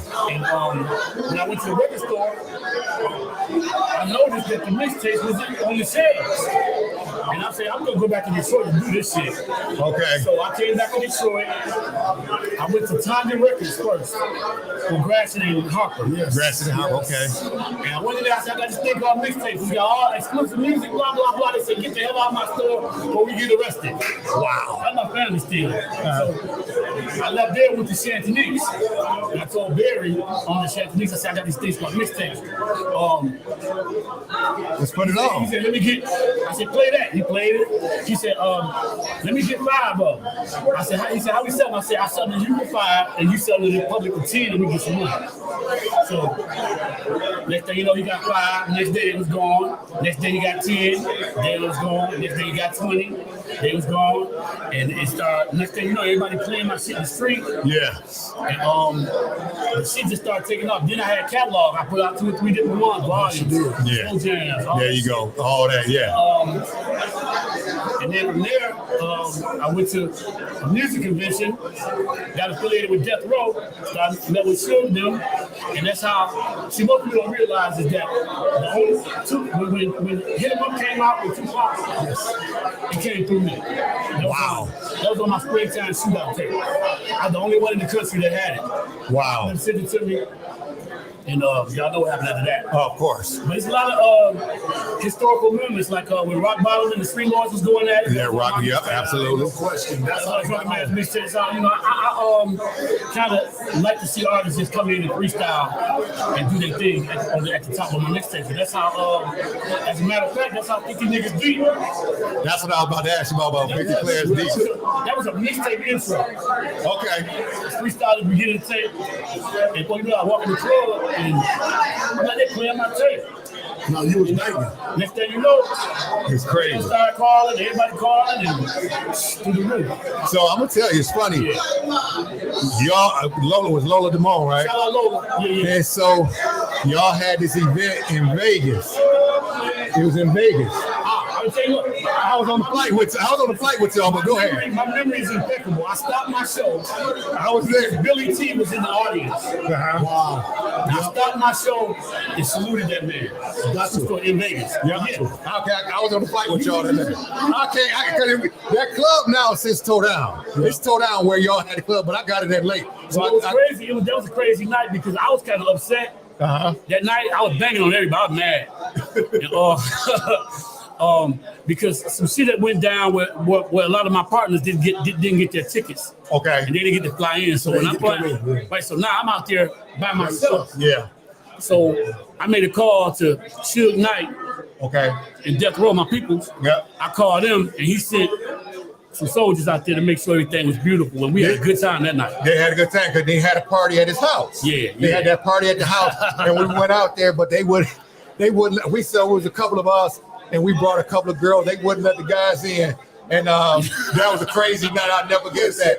Yeah. There's a lot to unpack with this fucking mad shit, but go ahead. It's crazy. Before we wrap this thing, we gotta wrap it up. Did you ever envision this thing getting the way it was? Because there's a period of time where you almost didn't have a car. You didn't have drunk master in your ride. You didn't have no music. I appreciate that, but I never really thought that. I knew hip hop was something special. Yeah. I knew it was going to stick, and I knew it was here to stay. I'm just glad that we're getting the flowers that we deserve. A lot of people not getting mentioned that deserve mentioning. That's right. But I'm just happy to be part of this, bro. And this journey has been incredible. And now that I'm about to be a free man, I'm about to press reset. You gotta press reset. You did yeah. Sleepy Joe woke up once. Sleepy Joe woke up, man. We appreciate you, baby. Definitely, man. Appreciate y'all. Legend himself, Detroit Spine. Entertainment, man. We still out here, man. I got some new projects coming out. The King is Back mixtape. It's about to drop. Got a movie coming out Christmas with Suge. What's the name of it? It's called The Night That Changed Hip Hop. The Night That Changed Hip Hop. It's about the Source Wars incident and what happened afterwards. Wow. That night and the whole East-West thing, as told from myself, Suge Knight, and a lot of people that were there. Okay. Got that going. A lot of other shit, man. So, and plus I'm doing a lifestyle movie by myself, so it's coming. We working, brother. Man, look, hey, we got to get you on the show. We got to get you on the show. Let's go. You hear me? We got to get you on the show. We're going to get you Peace. Drunken Master, we'll see y'all. Please send it back inside. Happy for you, too.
New money.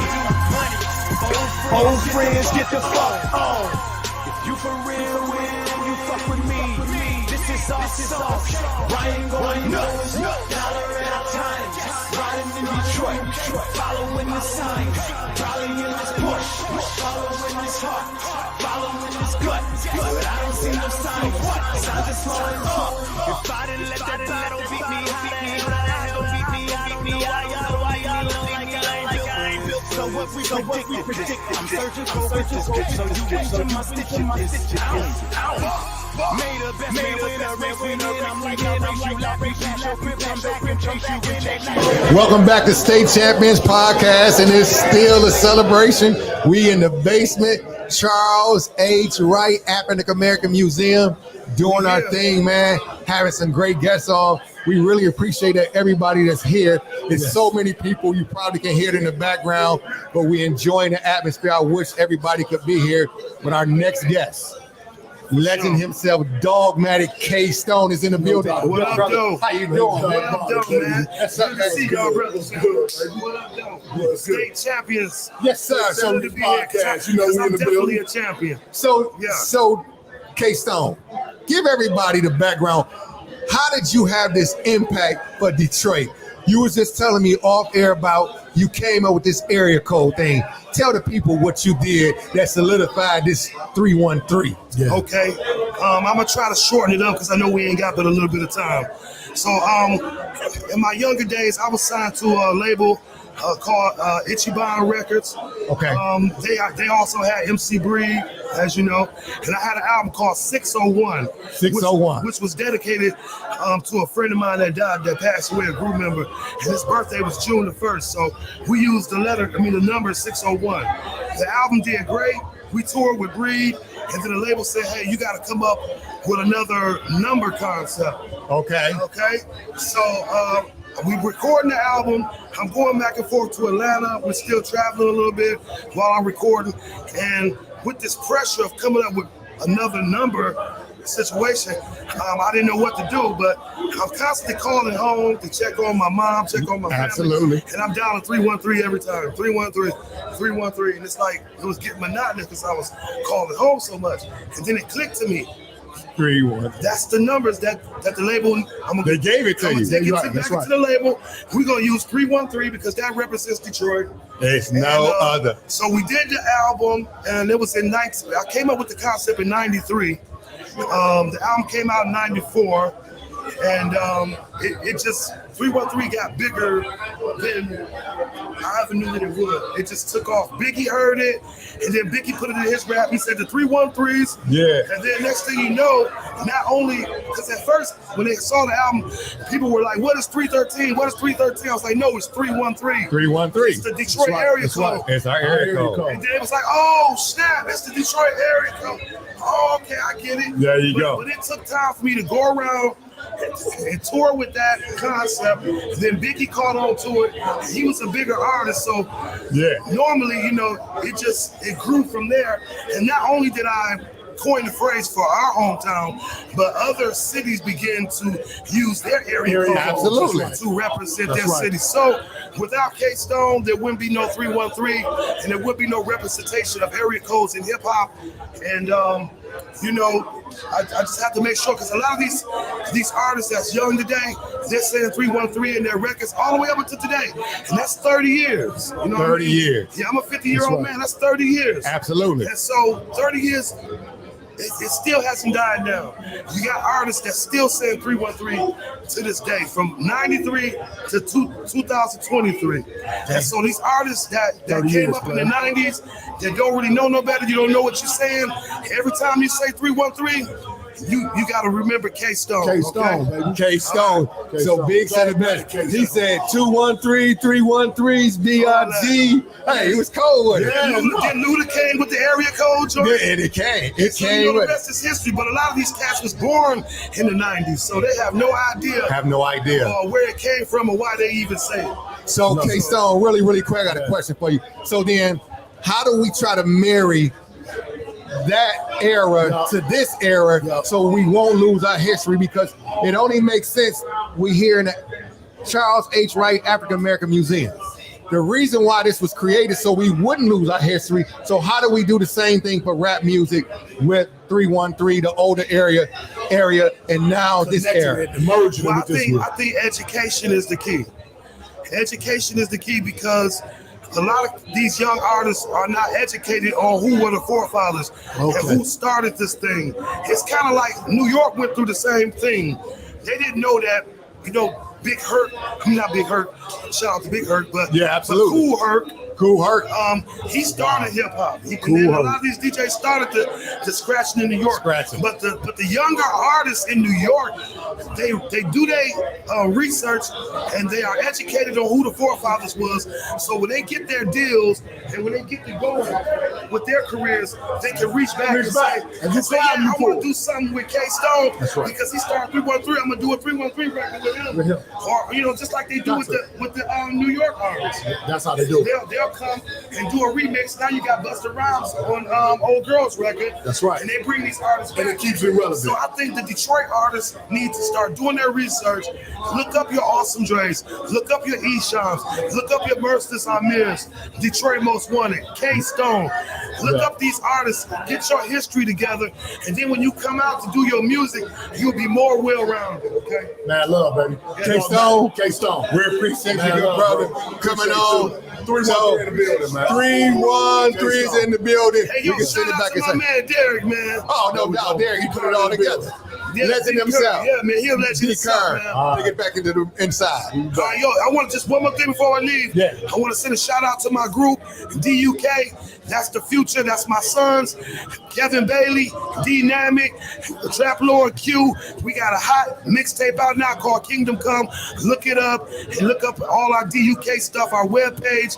So that's the future. And that's how we going to bring the old school with the new school. DUK, Detroit Underdog King. Legendary. DUK, y'all. My man. That's it right here. My man. Appreciate it. Man, love, baby. Appreciate you. All the Israelites in Ryan, my wifey crying. My wifey chose to roll with me, even though she knows for sure that it's dangerous. She knows me more than anyone knows me. She's just like Lois Lane, but a little more nosy. I wonder how better that shit would have been if she would have decided to let her divorce me. I probably be in denial, laughing like this shit is a joke. With a stripper with nothing sinking in like a skipper steering Gilligan's boat. If you really support me, I promise this bitch the crazy is low. Love the day that 8 a.m. show. Tell this bitch to deport me. I know.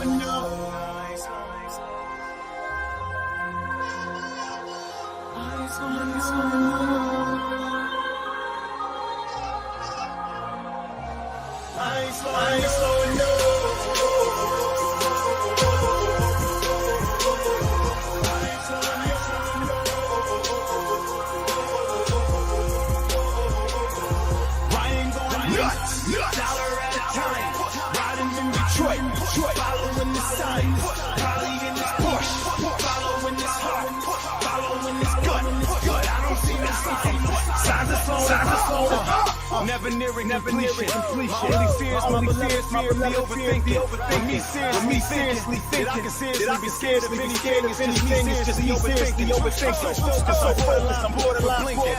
I'm more than a mortal mind can absorb. I'm aligned with more than just God. My alarm signs in orbit to remind me there's a line at the door. That my soul needs to be lowered down to the core. And I'm sober, so in order to perform, I probably got to slow down even more.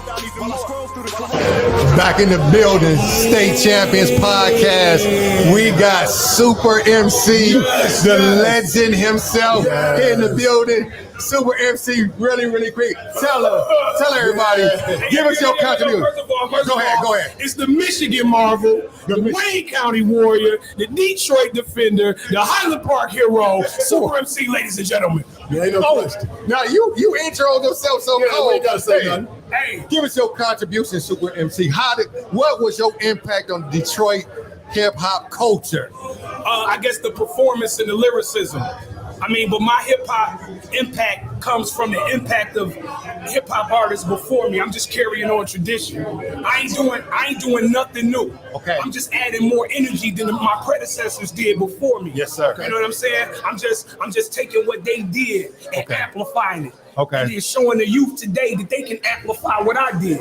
So my contribution to Detroit hip hop and all my lyricism and all my luster would be the energy. Nobody out energizes me at all. No, it's crazy. Performance on anything, and then the freestyle contribution. I'm one of the artists that's from time after time. You probably heard me kick a freestyle more than I kicked the written rap. You feel me? Okay. Because like I embody what hip hop is. I embody all of the teachings. I embody the predecessors that came before me. I know where it's going. I know where it's been. I know what it is. My man, so I gotta ask you, it's funny you said that because my man K Stone, we was talking about that. How do you marry the two, the old and the new? How do you do that without keeping it separate? You stay immortal like I am. Super MC the immortal. See, I exist in more than just this frame of life. I exist in the past because I know where hip hop came from. I exist in the present because I am hip hop now. There you go. You feel me? Yes, and I exist already in the future because I know where hip hop is going. And I'm also bigging up the youth that's coming with real ass lyricism. Yeah. You feel me? Like Christmas is a tradition. Thanksgiving is a tradition. New Year's, your birthday, all these dates are tradition. Yeah. Hip hop is tradition. So we serving mashed potatoes, we serving turkey, we serving chicken. You get what I'm saying? I got you. We ain't serving the rest of that shit. Super MC, there you go. It's not hip hop. Okay. You feel me? Yeah. It's 4 elements to hip hop plus yourself. That's the knowledge to it. Okay. You feel me? So you gotta know the 4 elements before you can add yourself to hip hop. Okay. You can't just add yourself to hip hop and say I'm hip hop and you don't know the 4 elements: breaking, graffiti, MCing, and DJing, and then yourself. So I ain't just super MC for no reason. You ain't super. So the young fellas that's listening, while they talking, they think they know it, but they gotta have those 4 elements. They gotta have those 4 elements. We gotta teach it to them. And we gotta teach it to them. Like MCs, I'm an MC. I am a super MC. I praise the DJ. Before I get on stage, the DJ allows me to get on stage to wreck y'all head. The DJ does. Right? Because he had it first. He had it first. There you go.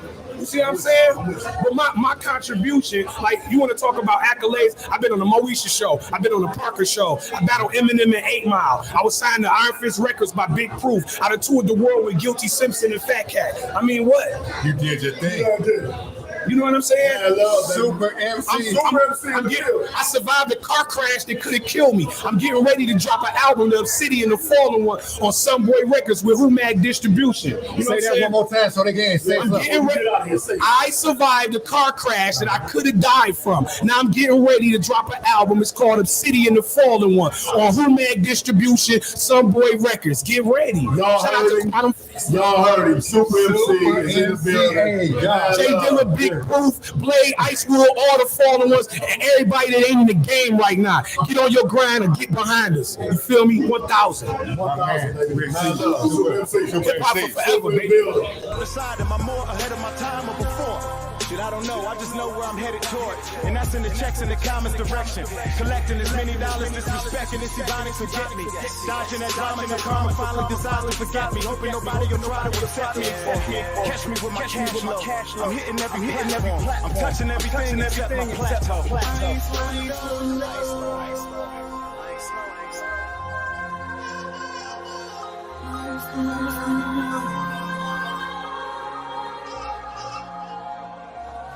I ain't slowing up. New money, new money. Old friends, get the fuck on. This is our song. Ryan going nuts. Dollar at a time. Riding through Detroit. Following the signs. Following his push. Following his heart. Following his gut. But I don't see the signs. Signs are slowing up.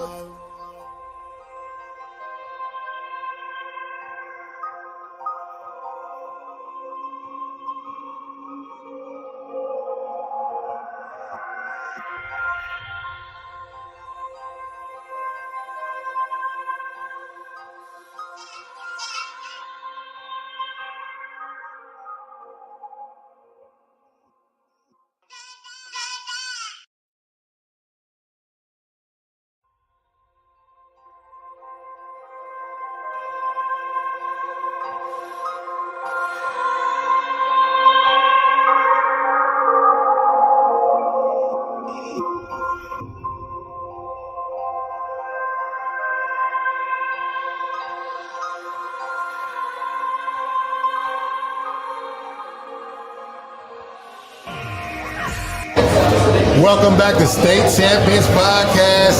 We are in the basement, not in my basement where we normally have it, but we're in the basement of the Charles H. Wright African American Museum.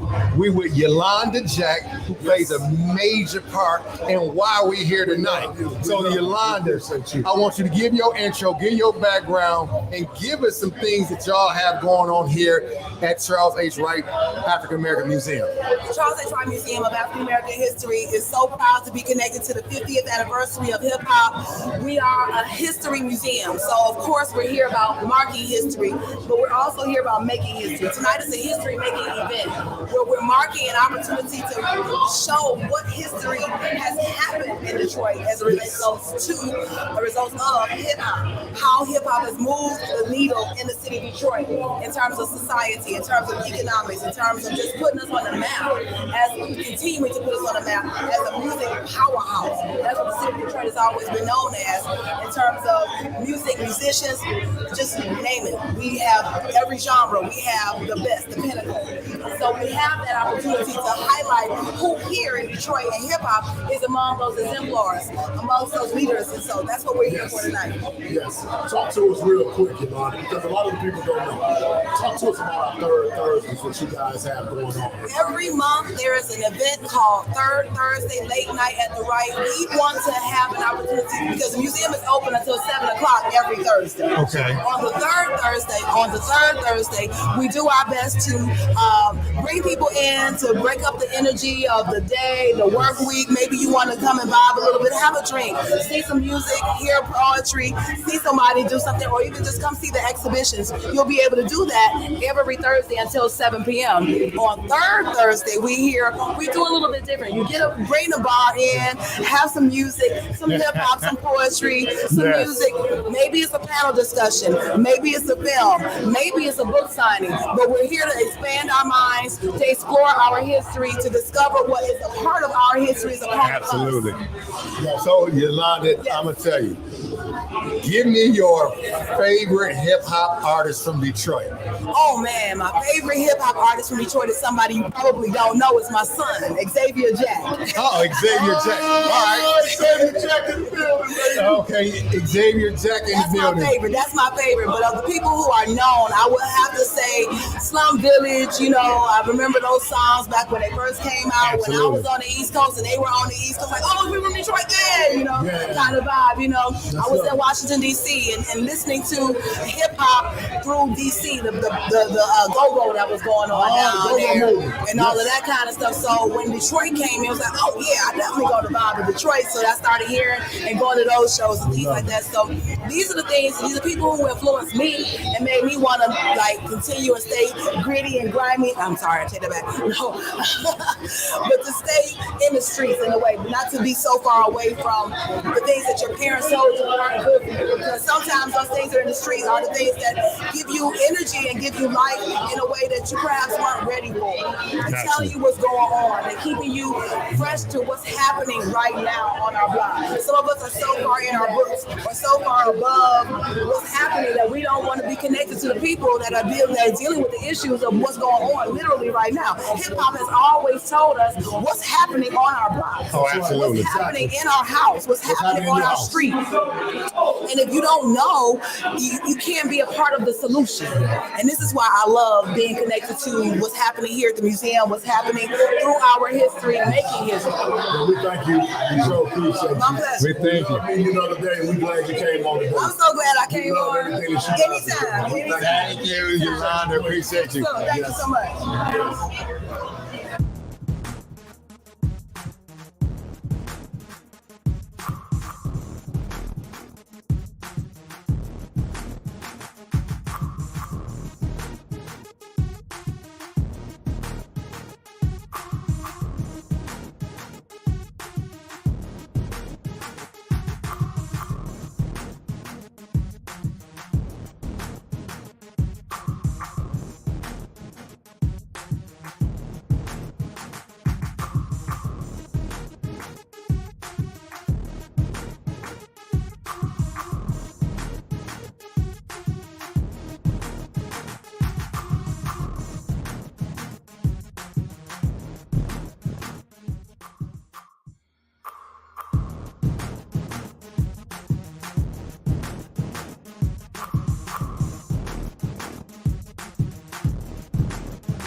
back. Another extra special guest is in the building. State Champions Podcast. Y'all hear the music is loud, it's crazy. But all this wouldn't be happening if it wasn't for this man sitting to my immediate left, brother Derek Kearney. Man, how you doing? What's up, Ralph? Everything good? I call you the big guard. The big guard, no, not the big guard. 6'5" big guard. Big guard, there you go. So now, D, man, you got to talk to the people about hip hop. What made you decide? We know it's the 50th anniversary of hip hop. We know that. But why did you feel the need to say, let's do this for our Detroit artists? Why was that so important? All right, I'm gonna get into that 1 minute. First, I want to just big you guys up because I watch you guys podcasts all the time, man. You guys do a great job. Oh, appreciate you guys it. cover a lot of other community stuff that's going on. You guys are a wide range, and the city needs it. So big up to the State Champions Podcast. We appreciate you, By the brother. way of Cooley's finest, 3 state championships. Yes, sir. No doubt. I give my respect to you guys, man. But as far as what you just asked, I've been a hip hop head / basketball all my life. Yes, sir. It started back. All of us started back going to those Cobo Hall, Joe Louis Arenas concerts, and I used to be in the seats, George. Yes, right. I used to be in those seats, and I used to always wonder. I don't want to be a rapper. I don't want to be a DJ. I just want to be behind the scenes sometime. Be behind the scenes. And of course, all of us done hooped. Our kids done hooped and all of that. And then I would say probably about 2001. No, let me take you back. I met Rakim, a cousin of mine. Deidre. Because you get Rakim here all the time. People don't know that. She was engaged to Eric B. Okay. That's when I met Rakim and them, the last album, Don't Sweat the Technique, which was 1992. From that point on, I had my transportation company. Okay. And we had a big concert down at Hart Plaza. And Rakim was on the show, and him and his manager, they was looking at me like, I remember him. Dougie was in all that. Okay. From that point on, I started networking with Rakim since 1992. And I say about when he left Dr. Dre, when he's supposed to put that album out with Dr. Dre, remember that? We came back into relationship mode, and we almost had a record label deal. So that's when I started getting into the hip hop thing. Gotcha. And it became concert promotions, after parties, and even going on tour.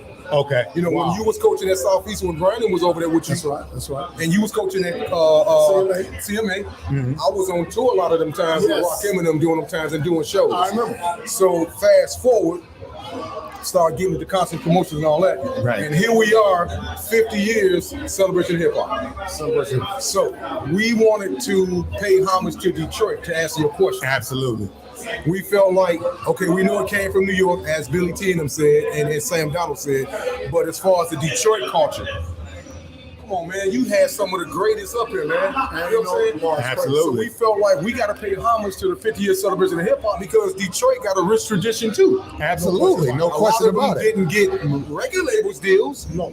You know, that's a controversy that's been always there. But it's a long, rich tradition. Other than Eminem and Big Sean, you know, all shout out to Awesome Dre and all them, they had the bigger names. Oh, yeah. But we felt the need to bring the city together to do an event like this. It's nice. You know, as we get ready to hit July 15th at the Fox Theater, which y'all been talking about. Absolutely. So we felt like we had to get all the local rappers, DJs, promoters, radio personalities, all those different dignitaries. Yes. And we try to combine under one roof. And we're trying to combine a group of like 125 names, and we're trying to get it down to 50. Wow. And that's gonna be tough. And y'all gonna help vote on it. I was gonna ask you. It's gonna be tough to do that. Go ahead, G. You on State Champions Podcast. Y'all want to box out a free throw, a jumper away from having a State Champions Podcast because y'all would have been State Champions at Kenner. Oh, no doubt. What song was y'all listening to on the layup line? What song motivated y'all from a hip hop perspective when y'all going to the game when you're in that layup line? I'll tell y'all what, if y'all go on YouTube and pull up the Kettering Supreme Court versus Antoine Jobert. Oh, absolutely. And when the Christmas tournament game? When that little footage comes on, and they showed the layup line. And by the way, Twan missed the left hand. He always trying to roast me. He in the layup line missing left hand layup. Missing left hand layup. Video. Okay. And guess what they playing? African Bambaataa. They're playing African. Bambaataa. Hey, what's the name of that? What you talking about, man? One of them African Bambaataa. Yeah. That's what we was listening to. Wow. One of the originals. Wow, that's one of the originals. That's 1982, 83. That's 82, 83. Now, Go ahead. What was y'all listening to in 87, 88, 89 when y'all did y'all thing? Wow, so you got to think. For us, we had, I remember one of our coldest ones, gonna trip you out, is Posse on Broadway. Oh, by Sir Mix-a-Lot.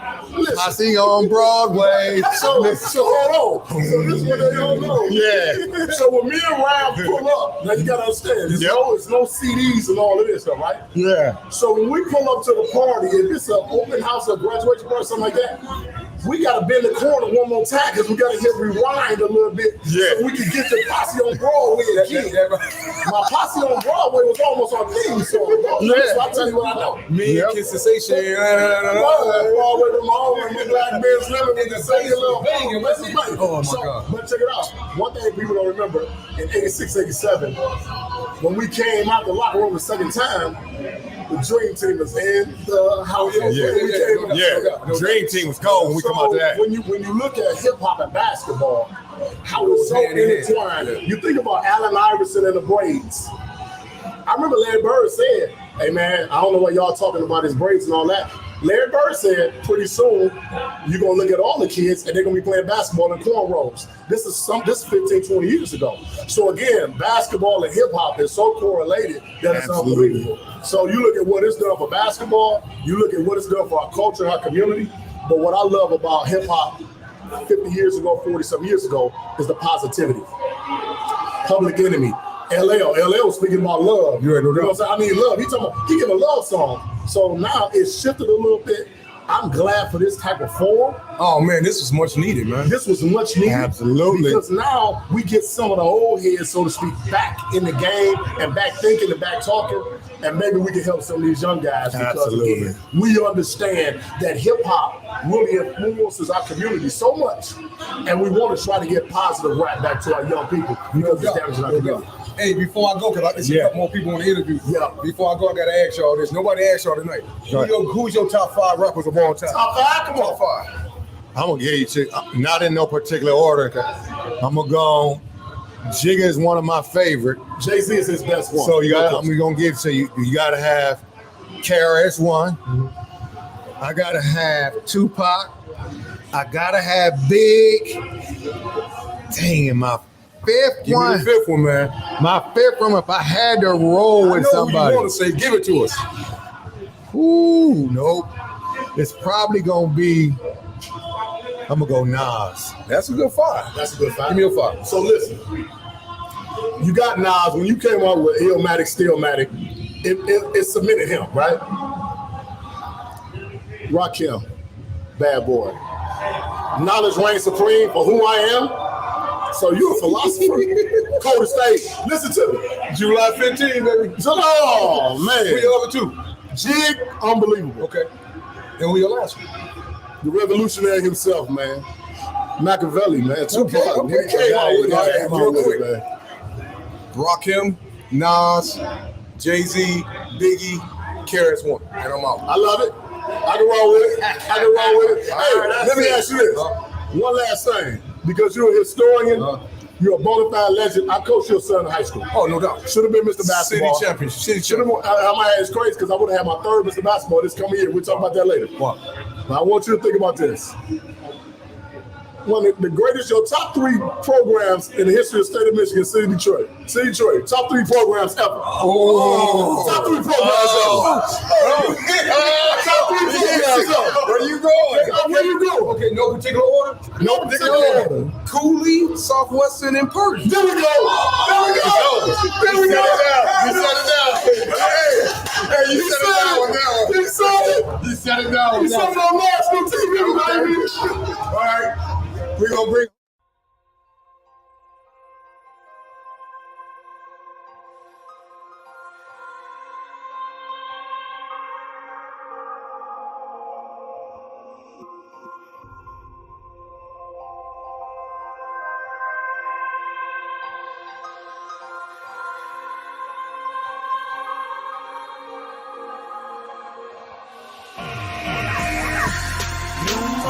need new money. Old friends, get the fuck on. If you for real with it and you fuck with me, this is awesome. Ryan going nuts. Dollar at a time. Riding in Detroit. Following the signs. Rolling in this push. Following this heart. Following this gut. But I don't see no sign. Cause I'm just flowing up. If I didn't let that battle beat me, how the hell the eyes gon' beat me? I don't know why y'all don't beat me look like I ain't built. So what we predict, I'm surgical with this bitch. So you went to my stitches. Made a best man win a race when I'm like, I'll race you, lap you, pass your grip, come back and chase you in that night. You would rather go to war with Corleone, holy war, Israelite, my wifey crying. My wifey chose to roll with me, even though she knows for sure that it's dangerous. She knows me more than anyone knows me. She's just like Lois Lane, but a little more nosy. I wonder how bitter that I would have been if she would have decided to split a divorce me. I'll probably be in denial, laughing like this shit is a joke. With a stripper with no shit sinking in like a skin steering Gilligan's boat. If you read it, support with it. I promise this bitch get crazy as low. Who is going to play a major role in the concert that's coming up July 15th? Yes. At the Fox Theater, Kern Bradley. Welcome to the show, good brother. How you doing, bro? What up, though? Kern, get my man right there, G Water up. So good to see you, brother Kern. Tell us a little bit about your role for the upcoming show on July 15th. What are you going to do, and how do you put it all together? Okay, so my role on this concert, I'm the musical director. I'm the guy that's in charge of the band. You're gonna see the live horns. You're gonna see drummers. You're gonna see DJs. So I'm the guy that's gonna coordinate that whole movement with the incorporation of the live element along with the DJ and along with the artist to make the show so much bigger and greater and take it to a whole new level. So, Brother Kern, how long have you been in this business? Because I know if Brother D. Kearney picked you and y'all guys are around, you're around, it's not by happenstance. So you must have an extensive resume. Give some people about your background and what you've been doing over the years. Okay, well, I'm from Detroit, Michigan. I'm a resident here in Detroit. I grew up in Detroit in the jazz and gospel world. Okay. From there, I was the music director for the Winans. The Winans introduced me to Teddy Riley. Wow. Teddy took me to New York, and from Teddy, I became the musical director in New York for Mary J. Blige, Bad Boy, the Notorious B.I.G. I'm playing bass on Will Smith, Get Jiggy With It. I'm playing bass on LL Cool J's Phenomenon album. And I also as a musical director, I've been music director for Beyonce and Destiny Child. Okay. Young Jeezy, bassist with Lady Gaga. I'm currently on the road with Shantae Moore right now. And I've just worked with a number of artists, Bobby Brown, Aaliyah. I was Aaliyah's first musical director here in Detroit. Wow. Wow. Also musical director with Blackstreet.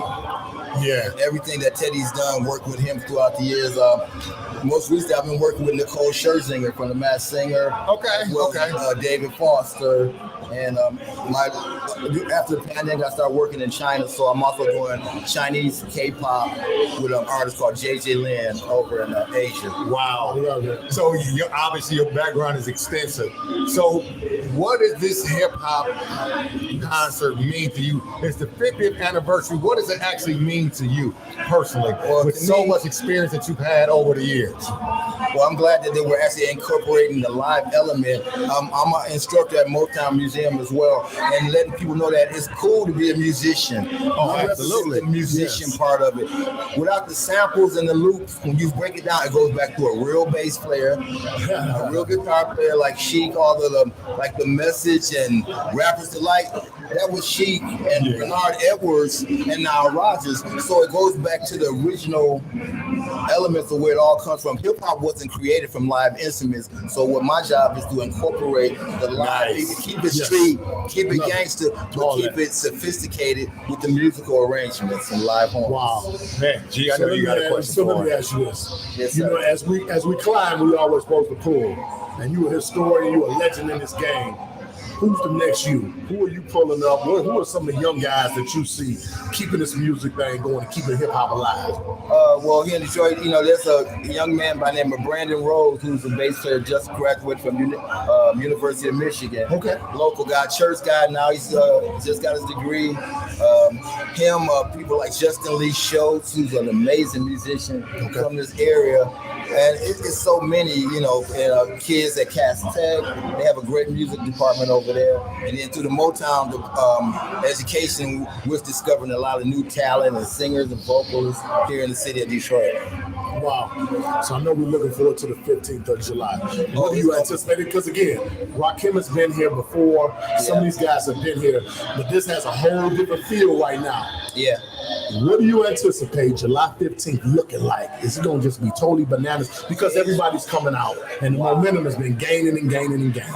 It's going to be bananas the way the show is flowing. I've been working closely with Dougie Fresh as well. Okay. And Dougie's an arranger as well. Yeah, I can see that. And he understands the musicianship. So we're working close together to give the audience just what they want. You want that live, because when the live band comes, it turns to a rock concert now. You got real guitars and horns, and we're using the DJ on top of that. So this is going to be a gumbo of funk and hip hop. When we hit to that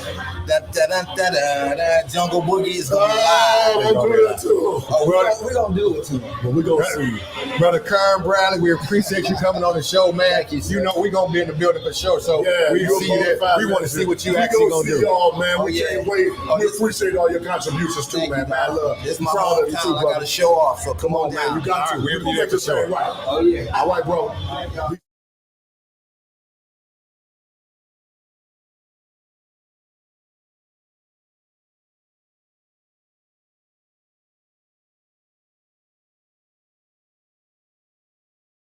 Up to this bitch to deport me. I ain't slowing no.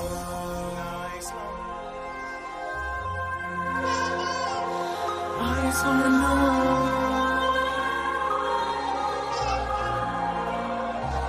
I ain't slowing no.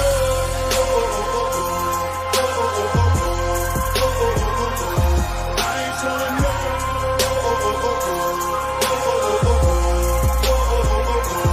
Ryan going nuts. Dollar at a time. Riding in Detroit. Following the sign. Probably in this Porsche. Following this heart. Following this gut. But I don't see no signs.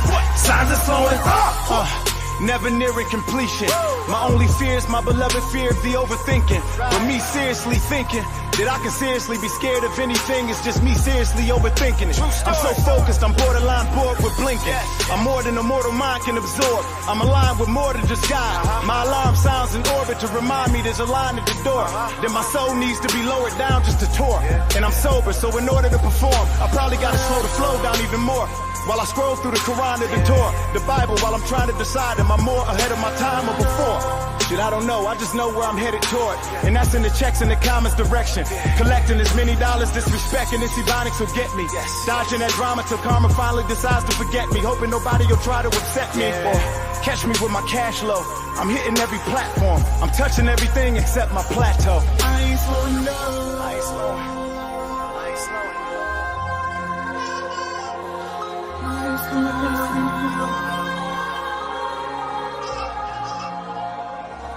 I ain't slowing no. New money, new money, new money.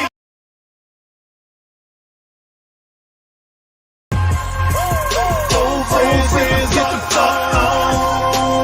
On an outstanding evening promoting hip hop 50th anniversary that's going to be at the Fox Theater July 15th. Make sure everybody in the building, but we have another special guest. Yes. Mama Shu doing her thing. Tell everybody what are you doing right now, and then I want you to tell us your contribution to hip hop and how you feel about this thing. Okay. I'm so excited. Thank you for this opportunity. My name is Mama Shu, and I'm the CEO and founder of Avalon Village in Highland Park. And basically what I did was transform a blighted block in between Woodward and 2nd. I bought the whole block, 45 properties we own, and I'm just building things for the community. We built a homework house. We're using green infrastructure. Things are ran by solar, geothermal heating and cooling. I've refurbished shipping containers and made retail stores. We changed the street to Avalon Village, officially through the government of Highland Park. We're doing a lot of things. We were on the Ellen show, actually. She donated a house. Yes. We call it our Village Hall. And actually today we're kind of proud too. I was nominated to be a CNN hero. And so they just released it today. So it's on CNN. So that's kind of cool. We kind of hype for that. So that's exciting. So basically we're just transforming, helping to transform Highland Park, just basically do my part as an activist and just make beauty, building beauty. We've redid the streets and the pavement of Highland Park and just made things beautiful. We do concerts every year, free concerts. We have programming for children and all of that. So I just invite you to come through and come check it out. So the other part was my contribution to hip hop. Okay, go ahead. Whatever your contribution is to hip hop, what would you say your contribution is? So I would say it's a couple of things. Right now, we are cultivating, and actually Super MC is our artist. We have a record label, and it's called Sunboy Records. Sunboy Records is named after my first ancestor son, Jacoby. He unfortunately got killed when he was 2 years, 1 month, and 6 days old. Wow. He got hit by a car, and what we did was we named, he was a prodigy. He used to be like engineering and DJ, and he was 2 years old doing this. And we named the record label, and so now we created Music Camp for the children. It's our 7th year. Super MC was one of the very first artists to help us to cultivate that camp, and so we do it every year. We're doing his, we're releasing his Obsidian brand new record. His record release is on the 23rd, so it's called Super Sunday. So we're really excited about that. So he's my activist friend. We've been building Nick Speed. All of them just came into the camp and really helped us to pull everything together. So I'm really excited about that. Queen, how can our people get in touch with you? Because what you're doing is, I've read so much about you. It's crazy that you're sitting up here right now. I've seen you on the news and all of this kind of stuff. How can some of our people get in touch with you? How can they contribute? Yeah. How can they benefit? How can we benefit from you? Because you're amazing. So how you can contribute and how you can find out more about what we're doing, you can go to the AvalonVillage.org, the AvalonVillage.org. We're on Instagram, we're on Facebook, and also we have, that's our website. You can connect to anything, facility use. We rent out our homework house for facility use, and also all of our different programming. You can donate if you want to. You can go to that website. We have a wish list that we put together for all the wonderful things that we need in the village. And so I'm excited about that. And also, if you want to volunteer, you can click that link and show how you want to volunteer as well. So in essence, Mama Shu, all these other guys we had on here, they wasn't nothing compared to you. You're doing a whole lot. You're doing a whole lot of things. She's been here for a whole hour. We thank you, Mama Shu. Thank you so much. We appreciate everything you're doing over there in Highland Park. Keep up the good work, and anything that we can do to help you, just let us know. State Champions Podcast. Thank you. We're behind you. We love you. We're proud of what you're doing. Thank you. Keep doing what you're doing. Our children, our families, our community need you. Thank you. I appreciate you. Thank you. Sir. Thank you. Yeah. Thank you, Mama Shu. Yeah.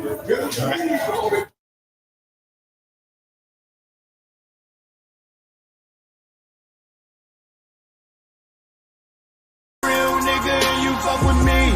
This is our song. Ryan going nuts. Dollar at a time. Riding through Detroit. Following the signs. Probably in this Porsche. Following his heart. Following his gut. But I don't see no signs. Signs are slowing up.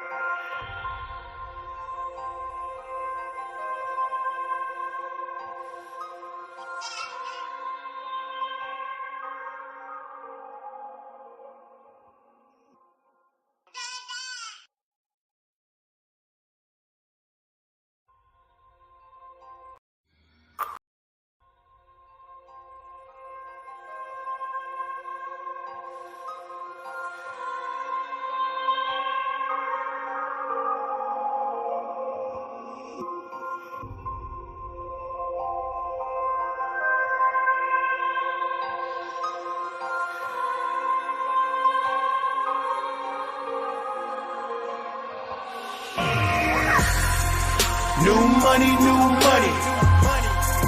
old friends, get the fuck on. If you for real with it and you fuck with me, this is our song. Ryan going nuts, dollar at a time. Riding in Detroit, following the sign.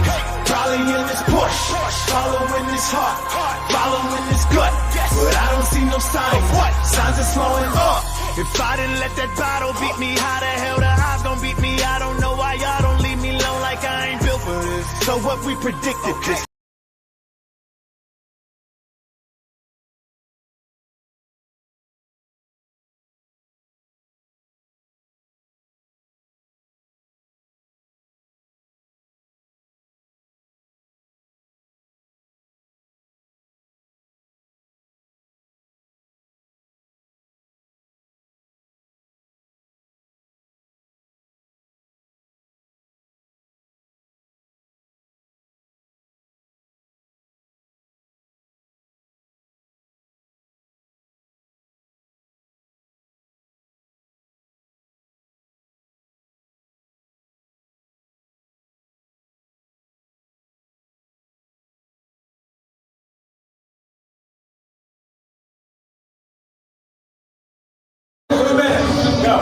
What up, though? We back in the building with the legendary Billy T. It's always a celebration on State Champions Podcast. So, since Billy T here, what we gonna toast to Billy T? We gonna toast, baby. Hip hop in Detroit. Hip hop in Detroit. Hip hop in Detroit. You know what it is. Hey man, I just want to say real quick. I had a great time tonight. It was great seeing a lot of old heads that I know, meeting some new heads I didn't know, but just seeing Detroit love in there with Detroit hip hop, it was a beautiful thing. It's a beautiful thing, man. Now let's get to you guys. No, Billy too. The state champs. Oh, you're the state champs, but I didn't know you guys played at Kettering. Detroit Cooley. You always played Cooley, man. Don't do that. Henry Ford? So wait a minute, this is now I know your listeners know, but you might have some new listeners. 3 years in a row state champs. Three consecutive state champs. Class A. Let's get that. It's never. Class A state champs. It's never been done in public school history. Before Southwestern ever won one. Ooh. We're talking 80, you 81? 87, 88, 89. Damn, man, that's powerful. Before Southwestern ever won one. And y'all play, this is basketball we talking. Ain't no question. Okay, wait a minute though. He looks like a basketball player. You, sir. Like a lineman. I'm just saying. 52 now, Billy T. Cause the man Cole, he come on the show. He's y'all basketball. Who was the best? He was better on the two. Okay. Well, he still look like he could do something. Nah, them days is over, Billy T. He literally still down in the same way he was. Hey, it's over for me, Billy So do y'all ever go back to the school and, you know, when the teams played and they give y'all well, you know, Coach closed down. I was coaching. I was the last head coach at Cooley before they closed. And they're closed. They're gone now, right? They're gone.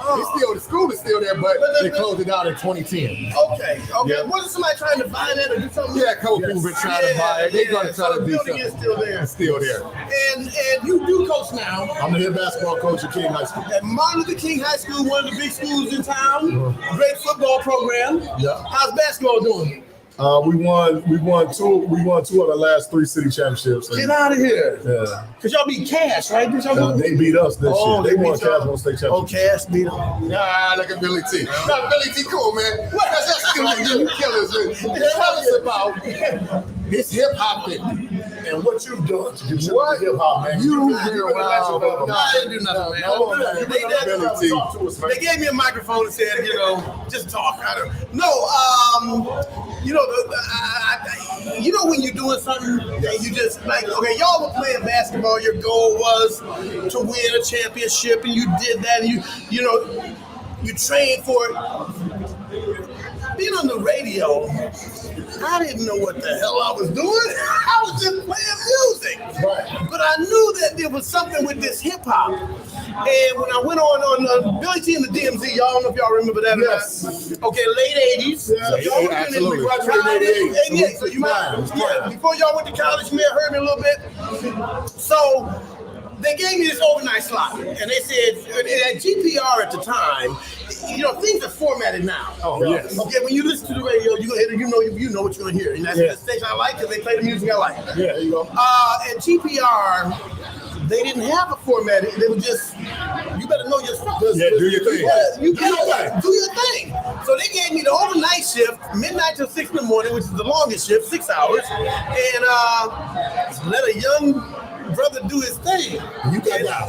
And so hip hop, what drew me to it, I mean, it was in that era. I was right there. I was in it, man. I was in my 20s, So I was that was the music of the day. Yeah, absolutely. So it wasn't like I had to think about it for real. But before I went on the overnights, I was doing like a Saturday shift, and I played a little bit of everything.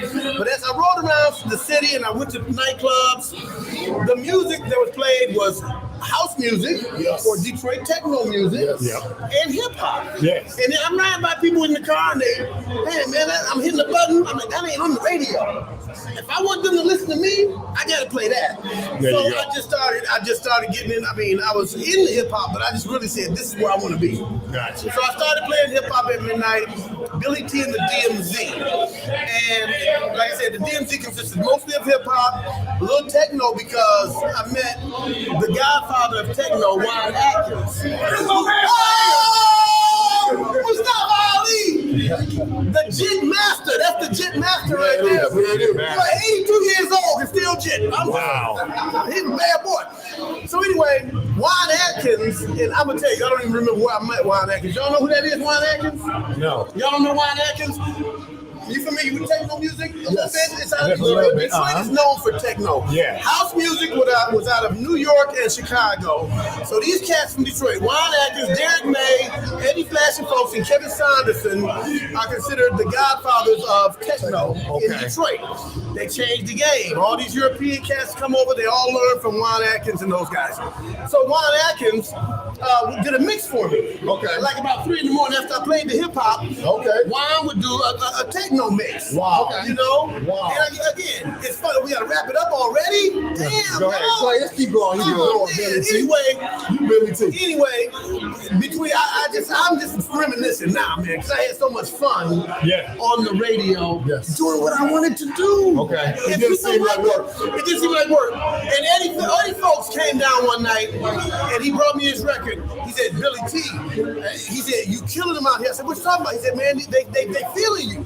He wanted to let me know that the streets was watching. Yeah, so you became, I mean, everybody know Billy T. One last thing before we get out of here, at least for me. So Foodie had, it takes a fool to learn. Foodie had, it takes a fool to learn to get out. Let love don't love nobody. Now listen, back in the day, if somebody had a record like that was Foodie's record. Didn't nobody else play that? Nobody else played it. You did not play out of respect. So we nobody had to say it. It was not written. Who was Billy T's go-to when you got stuck? What was the song that you wanted to hear? I never got stuck. I had so much music, but some of my favorites was Public Enemy, and then KRS-One and Rakim. Come on, man. Follow the leader. Follow the leader. Oh my God! He couldn't keep up, so I drug him. Rakim was so dope. But those were my three of my favorites. And then you had after the De La Soul started coming in, the Jungle Brothers, the Tribe Called Quest. Oh yeah. As it kind of shifted and started changing over into the 90s, it was like a little bit of a different vibe. But the Jungle Brothers, they called them they were the John. They called them anyway. I'll think of it in a minute. Jack Daniels kicking in. There you go. Billy T, we appreciate you, man. Hey, bad love, baby. Bad love, baby. Billy T, hey, you the guy, man. Thank you, brother. Hey, appreciate you, man. 3 championships in a row. No. 3 state championships. Yeah. And you was dunking on them in high school. No, he wasn't. He said you was not dunking. He said you could not dunk in high school. No, I just said what he said. That's what he said. Dunking and putting in the hole. How you did it? I did it. Hey, thanks for having me. Thanks for having me, guys. I don't know if we're cut off yet or not, but thank you so much, man. I appreciate it. It was a pleasure. Hey, man, listen, man, I listen to you a million days. Like I said, we graduated in 88. Hey, King High School used to call in because they were right there from the radio station. I got so many calls from King High School at that era. Tell my cousin I said hi. I'm going to tell TV, man. TV, man. Thank you, fellas. Thank you so much, man. I appreciate it. Appreciate it. Wish we had more time. Come on, man. I can keep talking to you on the show. You ain't got to tell me. You just hear me on the show. Come on, man. No, we got to go. Hey, and we really been drinking in Vegas. I'm searching for with this grip, so you into my stitch at this. Made a best man win a race we in. I'm like I race you, lap you, pass your grip, come back and chase you in at night. You would rather go to war with Corleone or have a holy war with all the Israelites and Ryan. My wifey crying.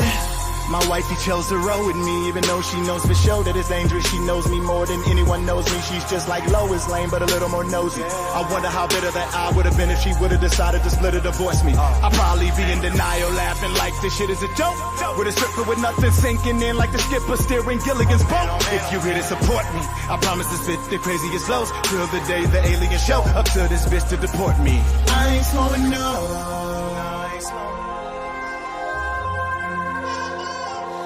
I ain't slowing up. I ain't slowing up. I ain't slowing up. Ryan going nuts. Dollar at a time. Riding in Detroit. Following the sign. Probably in this Porsche. Following this heart. Following this gut. But I don't see no signs. Signs are slowing up. Never nearing completion. My only fear is my beloved fear of the overthinking. But me seriously thinking that I can seriously be scared of anything. It's just me seriously overthinking it. I'm so focused, I'm borderline bored with blinking. I'm more than a mortal mind can absorb. I'm aligned with more than just God. My alarm sounds in orbit to remind me there's a line at the door. That my soul needs to be lowered down just to tour. And I'm sober, so in order to perform, I probably gotta slow the flow down even more. While I scroll through the Quran and the Torah, the Bible, while I'm trying to decide, am I more ahead of my time or before? Shit, I don't know, I just know where I'm headed toward. And that's in the checks in the comments direction. Collecting as many dollars, disrespecting this Ebonics will get me. Dodging that drama till karma finally decides to forget me. Hoping nobody will try to upset me or catch me with my cash low. I'm hitting every platform, I'm touching everything except my plateau. I ain't slowing down. I ain't slowing. I ain't slowing.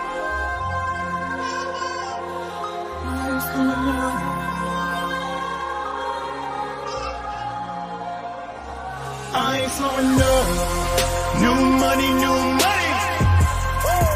Old friends, get the fuck on. You a real nigga and you fuck with me. This is our song. Ryan going nuts. Dollar at a time. Riding through Detroit. Following the signs. Probably in this Porsche. Following this heart. Following this gut. But I don't see no signs. Signs are slowing up.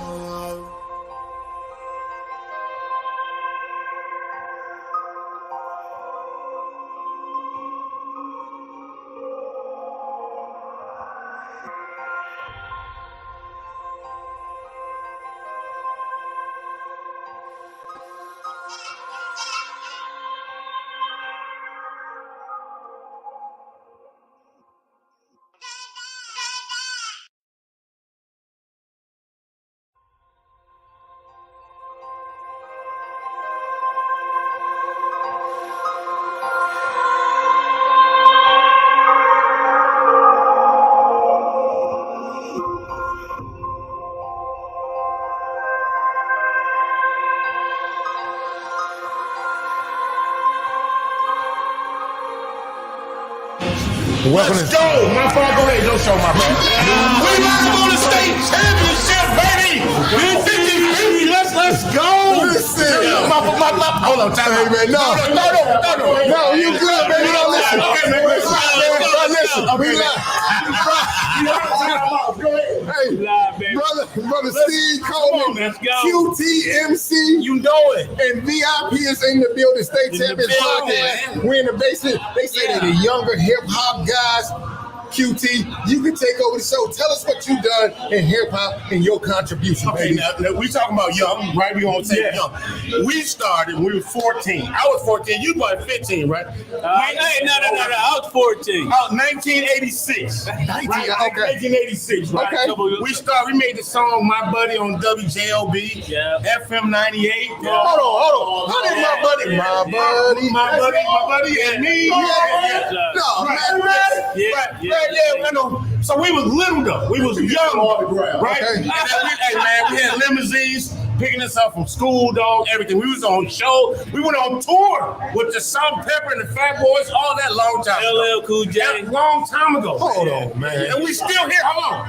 We got a show tomorrow. Where y'all show at tonight? Juneteenth. We got to show Juneteenth in Pontiac, Michigan. We out there. We still going. Well, I got a show too on July 1st in Miami. July 1st. Now, hold on. Who you with, though? Who you with, Roy? I'm touring with VIP. Yeah. I'm touring with Two Live Crew. What live? Two Live Crew. So he's still going. We still going. He DJing. So we still doing it. Yeah, it's all love though. It's all love. Pontiac love, Detroit love, 50-50 love. We've been here the whole time. We represent Detroit. You know what I'm saying? I've been with the Pistons for 25 years. Man, QTMC, listen, man. When I think about this, man, this is crazy. You say y'all was 14? 14 when we started, man. Y'all sound like the Young Boys Incorporated when they were selling their drugs.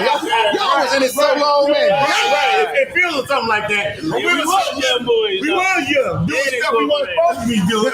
Doing wrong stuff. Y'all was on tour at 14, 15, man. Yeah. We can't even talk about those stories right now. Right, yeah. We learned a lot. Yeah, we learned, and when we started a little New Edition movie, I was like, man, we did all the stuff they did. We did all the stuff New Edition them did. Man, the girls, the drugs, the women, the money. And man, VIP said, no, he ain't in that second part. Hold on. Light drugs. Light drugs, okay. So real quick. Right. You know what I mean? So when y'all think about this whole hip hop 50-year anniversary, man, what does it mean to y'all to be a part of that, but then to continue it on? What are y'all gonna do to transfer that to the younger guys? Who y'all got coming up behind y'all? Well, my thing is, man, we want to give back to the young people. We want them to know that there's longevity in the game. Yes, sir. And even if you're rapping, you can do something else other than rap. You can DJ, MC. Yep. You know what I'm saying? There's other things. I became entertainment with the Pistons. Okay. I just did entertainment. I wasn't a rapper though. Gotcha. You know what I'm saying? But I still kept my career going. I did 10 years with the Harlem Globetrotters. So I was MCing on the microphone, traveling all over the world. We in Barcelona, sold out in Barcelona. Wow. I'm bonjour, mesdames et messieurs, s'il vous plaît. I was here. Bless you. Give it to him one more time, though. Bonjour, mesdames et messieurs, s'il vous plaît, pour les Harlem Globetrotters. We was into that thing. Look, Cody Bush in Barcelona. Let's go. Right now, Sam Kenny got to do. Say that again. They need to hear y'all. But let me say this real quick. You were saying something to your grandmother before we came on. Say it to her, because Granny, look, she listening, man. Grandma, and granddad, hey, I love y'all so much. Thank you so much. When I was little, my grandma would say, Steve, are you still dancing? Yes, ma'am. Yes, ma'am. Yes, ma'am. I love you, grandma. You might as well close this out. What's your contribution, and how can you both of y'all mend that thing together? All right, real quick. I got a entertainment company called VIP Entertainment. What I want to do is get all these young guys just doing it and get them in and off of our experience, basically, bring them up, get them on, get them in the concerts and doing the things that I'm doing. I mean, we're making a living off of doing this, and they can do it too. You don't have to sell drugs, you don't have to be on the street. Right. You know, that's what I'm trying to do. Off this. That's what I'm going to do.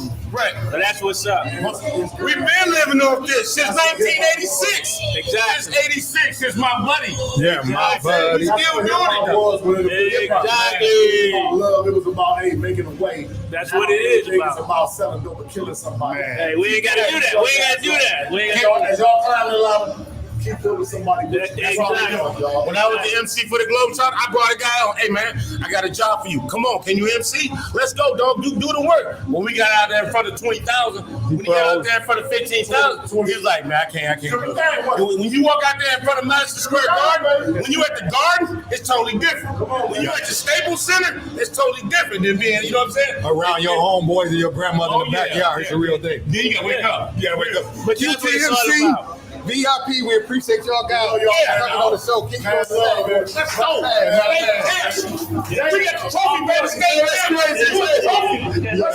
So we graduated high school in '88. So I remember that. I remember that song. I appreciate y'all. We appreciate you. Y'all some bona fide legends in this shit. We love y'all. Detroit, we love y'all. 50 hollers. Fox, let's go. Make sure to be at the Fox on July 15th. Let's go. We're in the building, baby. Younger generation. Come on, man.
In the building, last but not least, ain't no question. Hip Hop 50 in Charles H. Wright Museum. My man, Brother Hatchett's in the building. Yes, sir. Yes, sir. Thank you for having me. Hey, man, thank you for coming on the show, man. We love that you came on. So, really quick, what has hip hop meant to you as a new guy coming into the game? Man, that's hip hop is everything, man. It's not even just music. It's obviously a lifestyle. A lot of people don't know from my generation the 5 elements of hip hop. They don't really understand the history from it coming from the Bronx, and you know what I'm saying. So it's like, to me, I take this a lot more serious than a lot of people in my generation. Gotcha. When I look around, I see a lot of my OGs at this. I see a lot of legends at this. I don't see that many people from my generation here. And on top of that, I'd like to say I'm proud not only of that, but I'm proud to be the only white person here that didn't dress like Bob Saget tonight. I just want to put that on record. But you know, yeah, man, hip hop is everything, man. It's a lifestyle. The culture, man, is ever since I was a kid, I've been involved, you know. So I'm just glad that it's alive and we can have events like this in Detroit. We have a place to go. Hip hop has a home.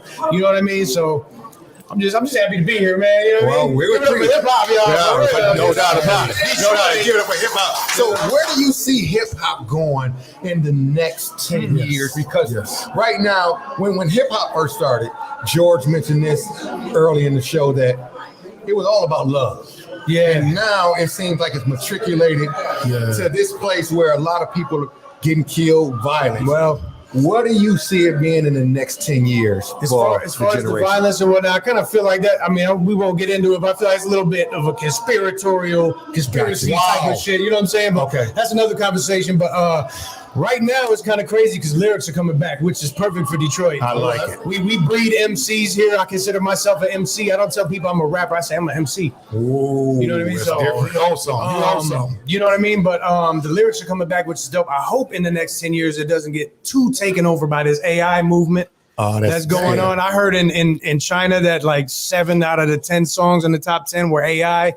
Wow. I don't know if that's true, but that's something I'm hoping that we don't get too far in that as a people. If you're listening, we got to not support that shit, man. You got to give it up to the real artist, the real human experience. I love that. I love that. It's got to be organic. It can't come from a machine, man, for real. So, but in the next 10 years, as far as I'm concerned, I'm trying to bring the wave of the lyricism back, the traditional Detroit, rip your head off MC raw, you know what I'm saying? Like battle, competitive nature type of, you know what I'm saying? And the conscious too, don't get me wrong, but definitely the core of hip hop being competitive, man. That's kind of where I'm at with it. Before we get out of here, Hatch, this Yes, our sir. last one. You're a bad dude. You got the fisherman hat on, everything. Yeah, Now, you're a bad dude. That was my thing. It's still my thing now.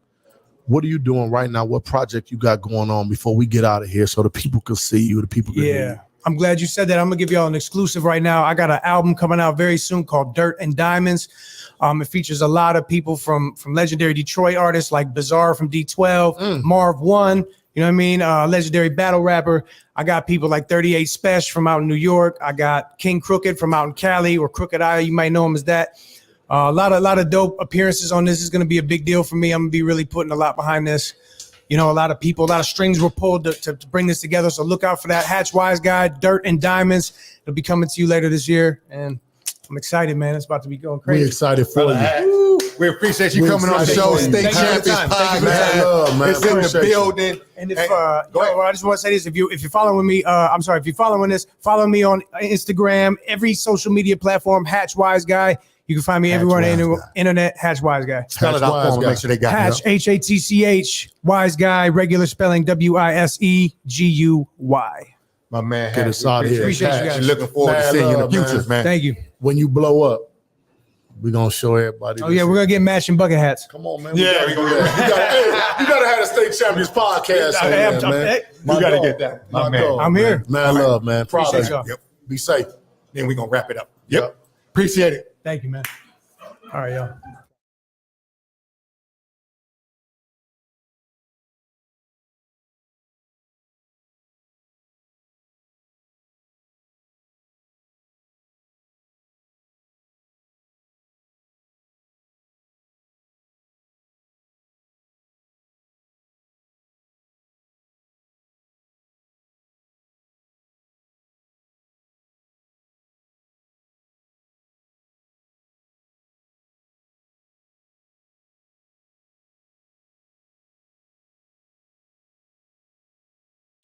Old friends, get the fuck.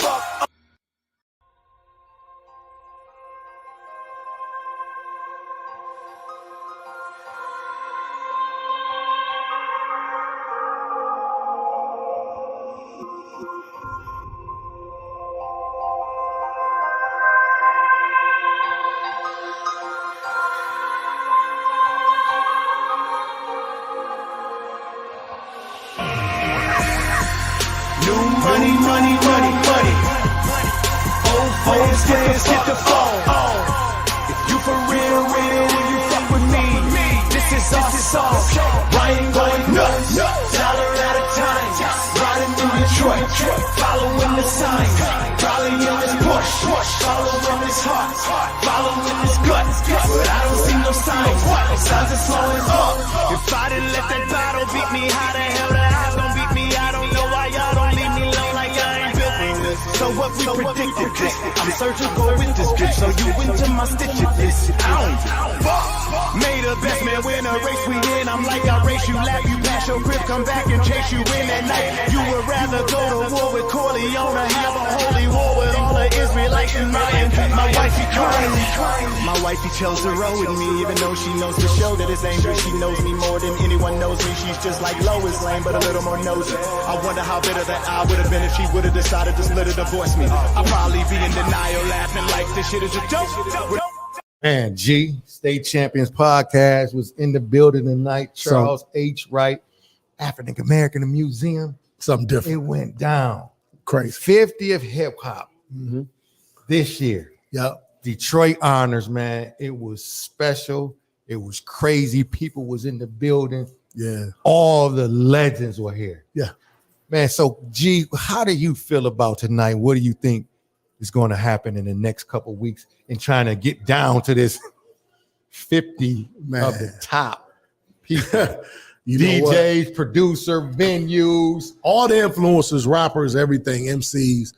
I think the biggest thing, though, again, man, you got to salute everybody that put this on. Oh, absolutely. You know, obviously the panelists, everybody, everybody came out to be a part of this. But I think when you look at hip hop, it's so much a part of what we do. It's so much a part of who we are. Absolutely. And when you look at our community, you look at everything that's going on, the influence that it has. You know, my prayer is the love and the positivity that we felt tonight. I want that to be in our music again. You know, we got some wonderful artists out here, but again, this was something unbelievable tonight. July 15th, I think it's going to be crazy. It's unbelievable that State Champions Podcast has been a part of this. We salute everybody that had us on, but what a wonderful venue. Oh, the venue. What a wonderful crowd. What a wonderful vibe. And this has been amazing. And we're just glad to be a part of it. Now think about it. We was in this building tonight. It was a number of people. And I keep going back to when you said this, how hip hop, when we first started it, many years ago, it wasn't no violence. No. And tonight, this venue was packed, no violence. No violence. Not an argument, though. Not even an argument, just a great live debate. Yeah. I heard the people going back and forth, talking about who we should pick and who should be mentioned. Yeah. And you know, those things happen because sometimes you miss some people. But I just think it was all love, and we really appreciate what happened. And the camaraderie is what I like. The camaraderie. unification. Think about how many people that was here. No, this was crazy. You felt it. You felt the vibe. And again, music, you know, you think about black culture. It is what it is. Black culture.